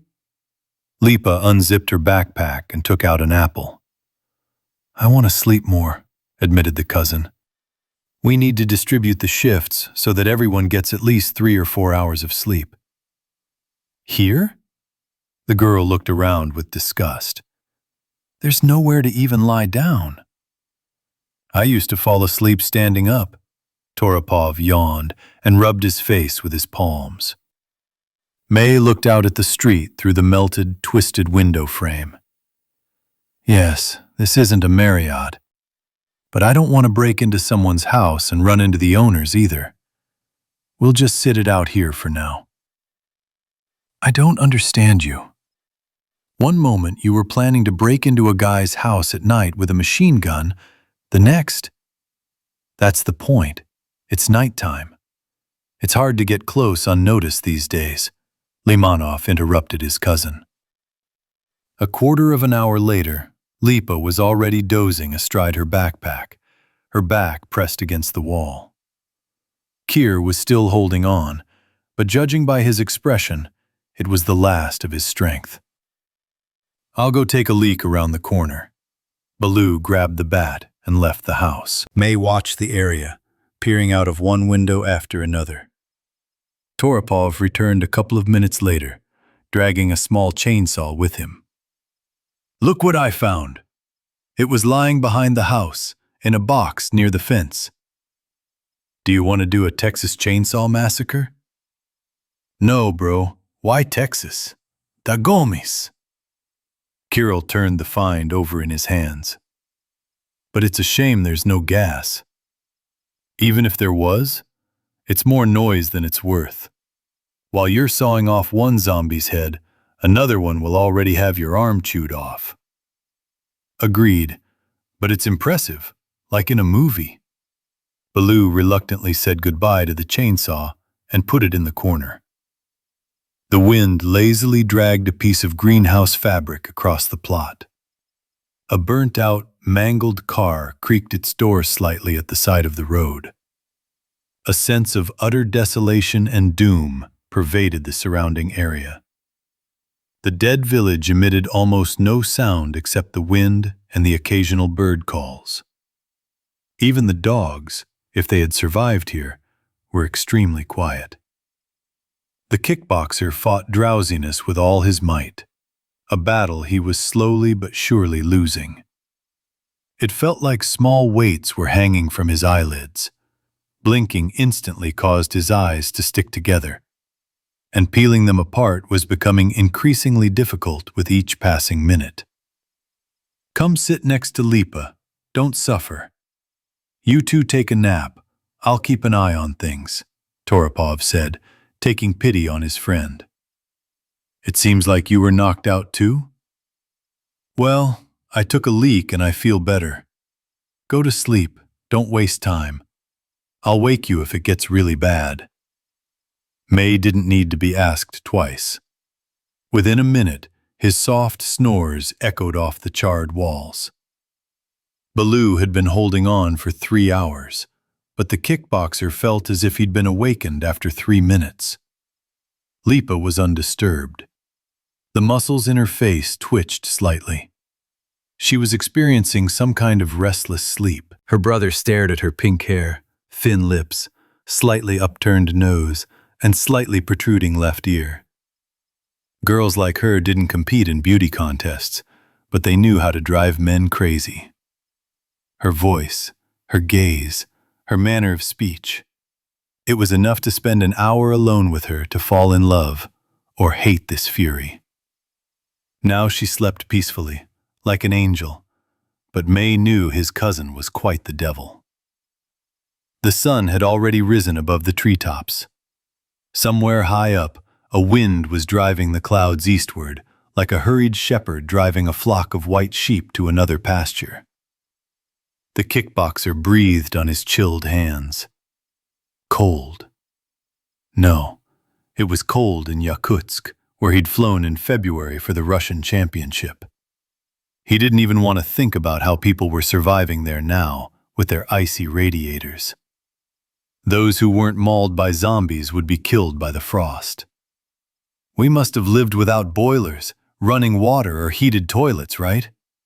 Yes, you get used to the good things quickly, but you don't want to go back to the bad. A barely perceptible noise distracted Limanov from his thoughts. He listened for a moment, hoping he was imagining it, but no. Those were footsteps, absolutely. Someone was either sneaking or trudging, one of two things. The kickboxer shook the sleeping pair awake and placed his index finger to his lips. The entire street was clearly visible through the flimsy fence. Soon, the people spotted the enemy. A man of about 40 in a blue checkered shirt hobbled sullenly past their house. The infected man was pantsless, but his shirt, hanging almost to his knees, covered his private parts. The zombie walked alone, and Mai watched him closely. When anarchy had set in and cannibals were still roaming the city in droves, Limanov spent long periods of time observing their behavior from the rooftop. He studied the enemy, trying to understand how they thought, and increasingly came to the conclusion that zombies thought poorly. A stray dog often acted 100 times smarter than most of the infected. But not all. May had seen other cannibals, more cunning, more cautious, those whose behavior stood out from the gray, mumbling mass. But this half-naked zombie was hardly one of them. Limanov knew he could quietly kill him with an arrow, but he chose to let him go peacefully. A fresh corpse always attracts attention, and he didn't want to mess with the dead man or hide him in the bushes. A loner, the kickboxer breathed a sigh of relief. Baloo, playing with the bat, did not take his eyes off his opponent. Let's smack him so he doesn't shy away. He wanders around like that, making me sad. May shared his thoughts with his friend about why he shouldn't kill this zombie now, and the big guy agreed. Well, since we're already awake, let's eat. Kier put his hand in his backpack and pulled out 3 cans of food, dog food with veal for himself and May, and handed Lipa some Spanish lentils. No one even mentioned a fire, even though everyone wanted to warm up. Baloo finished 1 can and reached for a second. It's better to carry food in your belly than on your back. Limanov didn't argue. Kier was partly right. There was enough food for now, and the backpacks were indeed heavy.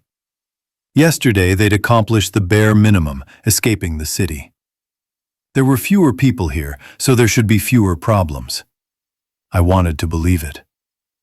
With a menu like this, you could even become a vegetarian. Lipa would probably approve. The kickboxer swallowed the last piece with difficulty. The canned cat and dog food was already making him feel nauseous. Let's spend the night in Volkovka tonight. It seems quiet here. Across the street, the 2-story cottage with the blue roof is definitely empty. All the windows are dusty, Toropov suggested. If I were the owners, I would wash the windows last, the girl quipped. They'll be seen less from the street. You can hang curtains or blinds for that, but there's nothing there. Would normal people live with uncurtained windows now? May was distracted from the friendly squabble between Kir and Lipa, immersed in his own thoughts. Maybe we shouldn't go into the forest and mountains, but stay here? We'll kill the zombies slowly. There are definitely fewer of them here than in Dagomas. If the corpses haven't poisoned the water, this place is quite suitable. Who knows what's out there, in the wilderness? The kickboxer found himself trying to disguise his muttering fear as the voice of reason. The unknown was always frightening. Meanwhile, Polyakova rose to her feet and took the spear. I'm going to pee. Cover? Baloo asked jokingly. I can handle it myself, the dancer snorted, and, swaying her hips, left the burnt ruins. The trio hung around there for a few more hours and only headed to the chosen house late in the evening. They had to sneak in through a window, but fortunately, Kir had learned to open them almost silently. The house smelled of mold and rot. May quickly discovered the source. A half-decomposed cat's corpse stank under the bed. It smelled as if the power had been cut off in the morgue for a week, and all the refrigerators containing the dead had been opened. Even after the boys threw out the cat's remains, the air didn't get any easier. Everything here is soaked with dead meat. It's almost bitter in my mouth. Lipa's face turned green, and she lowered her helmet visor, but it didn't help. She realized she was about to vomit her lunch lentils in the middle of the room and ran out into the fresh air. Limanov took a farewell look at the opulent interior and followed her. Are you okay? Be sick. I hope it's not from pregnancy, the guy grinned, but at the same time looked warily at his cousin lover.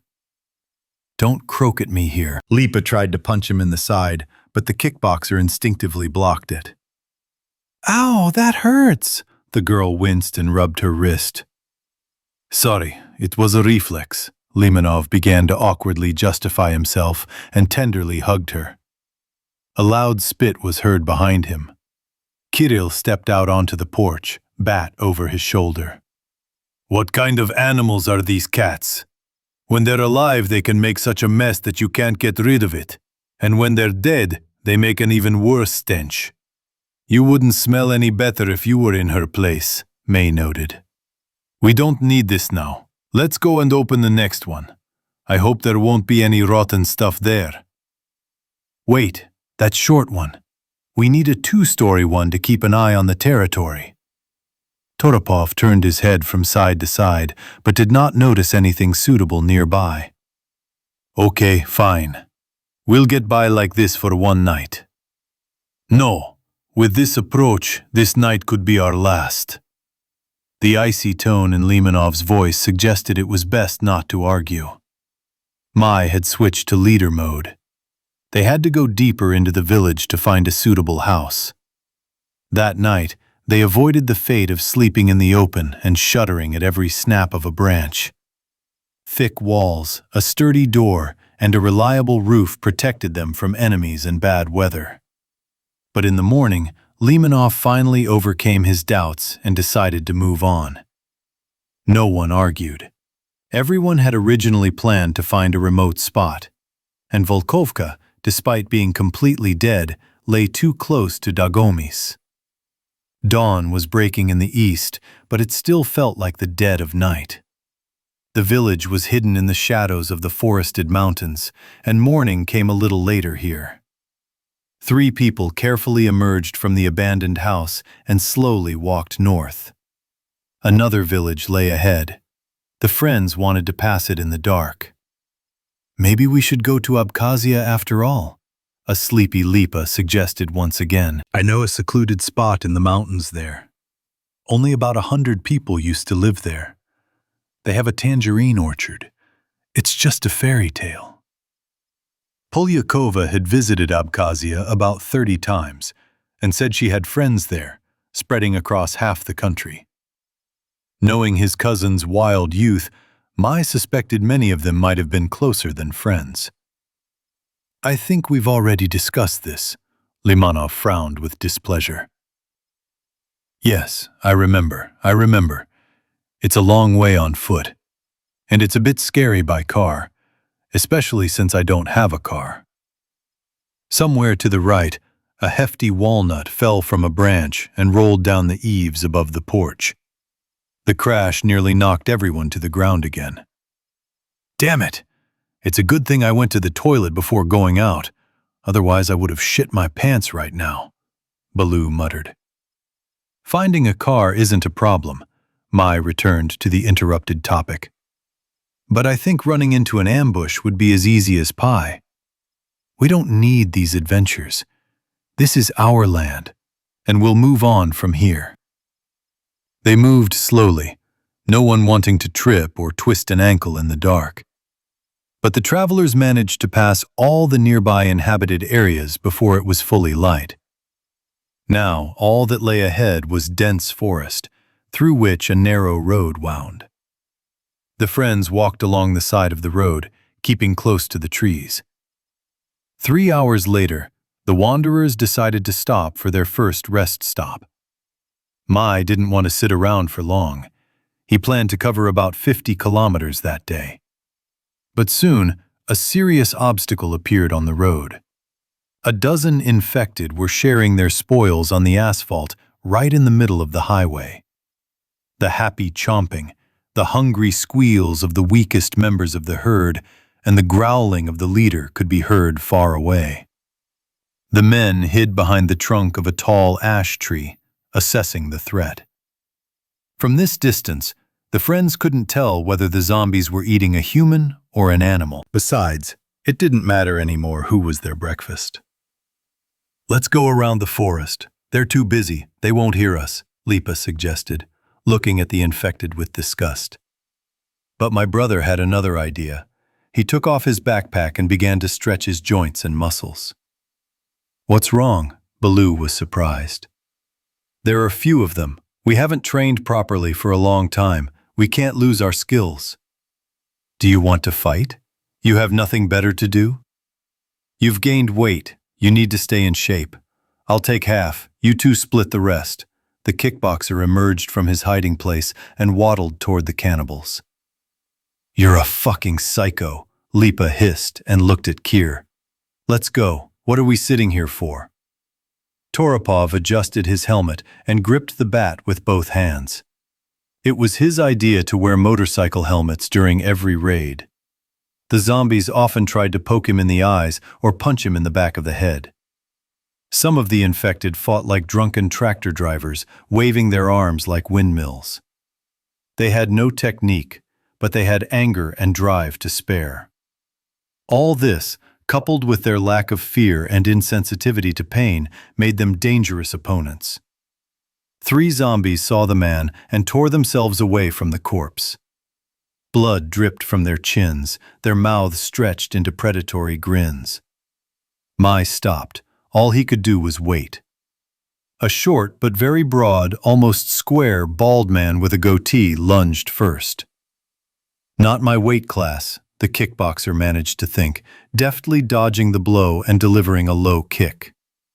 His opponent's leg crunched, and a moment later, blood spurted from the zombie's broken nose.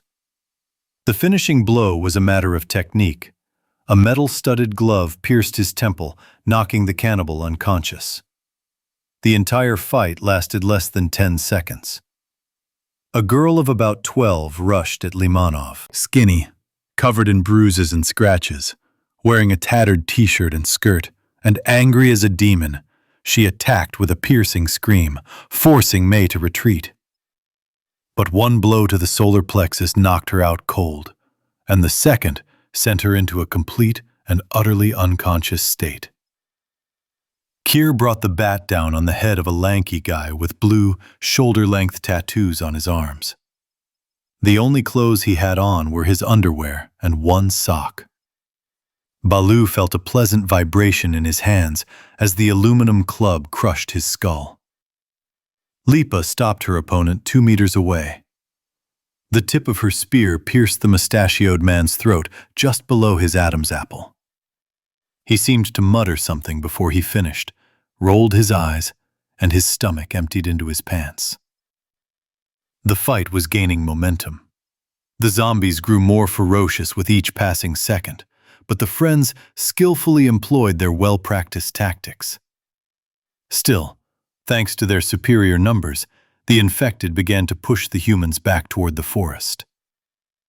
3 of them surrounded May. He hit one with a spinning elbow, but immediately took a punch to the back of the head himself. Luckily, his airsoft helmet easily withstood the blow. Limonov closed the distance and quickly scattered the enemies. The kickboxer managed to poke out the eyes of the boy with the burned face with his spikes before the 2 remaining cannibals got to their feet. Every time he brought the bat down on his opponent, Toropov exhaled loudly, like a bull. After meeting his club, the curly-haired, chubby woman's face resembled a pork chop. She yelped, and her 4 front teeth flew several meters away, clanking on the asphalt. Lipa ripped open the old man's belly, making him wheeze like a creeping monster from a horror movie. But the old man was resilient. It took 2 more blows before the blade pierced his heart. Once, the dancer could easily pierce men's hearts with her gaze, but now she had to resort to a spear. Pools of blood, intestines hanging from the belly, broken bones protruding, missing teeth, the remains of eyes smeared across their cheeks. Despite their terrible wounds, the zombies continued to attack, even when only 2 cripples remained. Having crushed the skull of their last enemy, Baloo wiped the bat on his clothes. The big man was breathing heavily, his mighty chest swelling like a blacksmith's bellows. Toropov removed his helmet, and Venom's wide-open mouth seemed to swallow the drops of blood that coated the helmet. Several wounded were still moving, and Lipa slowly ended their torment. 20 minutes later, the vagabonds disappeared from view, disappearing around a bend. All manner of scavengers scurried and flocked to the scene of the massacre. A young crow waddled up to the dead man with tattooed arms. He lay face up, his head crushed, his lower jaw hanging open, as if surprised by something. The bird pecked the corpse several times on the cheek, tearing off a small chunk of flesh. But a second later, a black mongrel attacked the crow, barking furiously. It was so emaciated that every rib was easily counted on its mangy hide, but its fierce anger more than compensated for its lack of bulk. The bird retreated, and the dog bit into its prey's belly, quickly tearing a hole below the navel with its sharp teeth. The dog knew it had to eat as much as possible before stronger animals arrived. Meanwhile, the crows grew bolder and covered the other dead bodies like a feathered, living carpet. They cawed, flapped their wings, and pushed each other aside in a fight for the juiciest morsels. A jackal's shrill, shrill howl echoed through the forest, and a few seconds later, another began to echo it. The great feast was about to begin. Chapter 32. Loneliness. Today, Siberia truly showed its icy teeth. The snow crunched beneath the skis of shelter-keeper Jekka as he puffed up the hill. If he'd wanted, the young Shorian could have stayed in his cabin until spring. He'd stocked up on food and firewood for a long time. But boredom and loneliness were eating away at the boy. 10 days ago, he decided to head up the Algai River to a new, remote shelter, Bedendievo Tsarstvo. The Tsar wasn't there, nor were any people, nor was there anything particularly valuable. Jekka left a few packages of grain, a packet of salt, and a crate of frozen beef stew. Others might need them more than he did. "I'll pick it up in the spring if they don't eat it," he said. And he'd be happy to share the supplies he'd found, but there was no one to share them with. In this entire wild forested wilderness, only he and two other people lived. Albert Borisovich and Tanya, whom the shelter owner knew by other names, Igor and Sonia. They had plenty of food. The late Inspector Venya had left behind a small farm and a whole cellar of smoked meat, fish, frozen mushrooms, and berries. In exchange for a gun, Zheka taught his new acquaintance how to hunt and set traps. One thing in Berenday's kingdom did catch the shore's eye. Two, in fact. A large stuffed tiger and a talking doll. Who had dragged them all this way and why they'd left them there was never to be discovered. The shelter owner decided Sonia would be delighted with such gifts, stuffed the toys into his backpack, and headed off to join his taiga friends. Zheka had been walking for several days now, spending the night in abandoned shelters or secluded hunting lodges that only he knew about now. He still had one more climb to overcome, then another descent, and a long stretch of flat land. Soon, a hot dinner, tea, and maybe even a banya awaited him. But when the Shorin finally spotted a familiar roof, something inside him trembled. There's no smoke coming from the chimney. Did they really go somewhere? It's about time they came back. It's getting dark outside. Restless thoughts buzzed in my head like a swarm of disturbed bees. The door was propped open from the outside by a wooden block. When Zheka entered the dwelling, it was almost as cold inside as outside. The stove hadn't been lit for several days. The shelter owner looked around in confusion and shouted loudly, "Igor! So!" The only response was a muffled whinny from the barn. Shoritz stepped out onto the porch. All the paths to the outhouse, the stream, and the barn had long since been snowed over. The faint whinny was repeated, and the emaciated horse stamped its hooves and snorted demandingly. Zheka tossed her some hay, went for water, and checked the rest of the property. They're gone. They're dead, the shelter owner realized in horror and clutched his head. His imagination conjured up terrifying images of a pack of wolves tearing a father and daughter to pieces in the middle of the taiga. Zheka tried to calm down, returned to the house, and began to light a fire. The long, unlit stove was smoking so heavily that it was impossible to breathe. The taiga dweller waited patiently outside for the draft in the chimney to return to normal. His stomach rumbled, and Zheka began searching for food for dinner, only then noticing a note on the table. The Shoritz picked up the piece of paper and struggled to decipher Albert Borisovich's scrawled handwriting. Hastily, the professor wrote about Tanya's illness and the rescue helicopter. Khaimovich told him the location of weapons caches in the house, as well as at a recreation center near Tom. He also asked him to take care of the mare or shoot her so she wouldn't suffer. At the end of the letter, the scientist announced that they would never return. The weapons, the house, the animals, everything is now yours. We will never see each other again. Thank you very much for your help. You are a good man. Goodbye. Zheka reread the message a few more times and carefully placed the paper on the shelf. Then he took the talking stuffed tiger doll up to the second floor and left it on Tanya's empty bed. The surprise had failed. No one would be pleased with his gifts. No one would chat with him over a cup of hot tea. No one would share his dinner. He became the richest man in all of the Celestial Empire, and simultaneously, the poorest. What's the point of having 10 houses when they're empty of family and guests? He inherited yet another warm corner and icy solitude. The shelter owner cooked dinner, found hidden weapons, and carefully examined the cellar's provisions. He couldn't eat that much alone, even in a winter, let alone his own food. What should I do with all this stuff now? I can't just abandon it. What if Igor was wrong and they come back? Well, it happens. The main thing is they're alive. I have to wait. until spring for sure. And then I'll go along the Tom. Teba, Studeni Playos, Maizas, Mezhdurechensk, Miski, Novokuznetsk. There are tons of villages and towns along the river, and there are still people somewhere. And maybe I'll even get home. To Chugunash. Before going to bed, Zheka looked out the frosted window.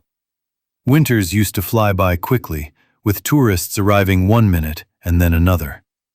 But this winter would drag on longer than ever. It's a shame I can't be like a bear. I fall asleep and wake up, and it's already spring. The Shorin quickly drifted off, the difficult journey taking its toll. He dreamed of summer, a warm breeze swaying the lush grasses, green trees lining the bed of a full-flowing river. 3 boats were moving downstream. He captained one, the professor captained another, and Tanya the third. An island appeared ahead, dividing the Tom River into 2 branches. Zheka began to take the right course, while his friends' boats went left. He began shouting for them to follow him, but they ignored him and soon disappeared from view. The shelter boy rounded the island first, and the river became one again. He peered intently into the murmuring waves, trying to spot Tanya and Albert Borisovich. Finally, their boats appeared, but empty. The vessels drifted along on their own, carried by the current. The friends were gone forever.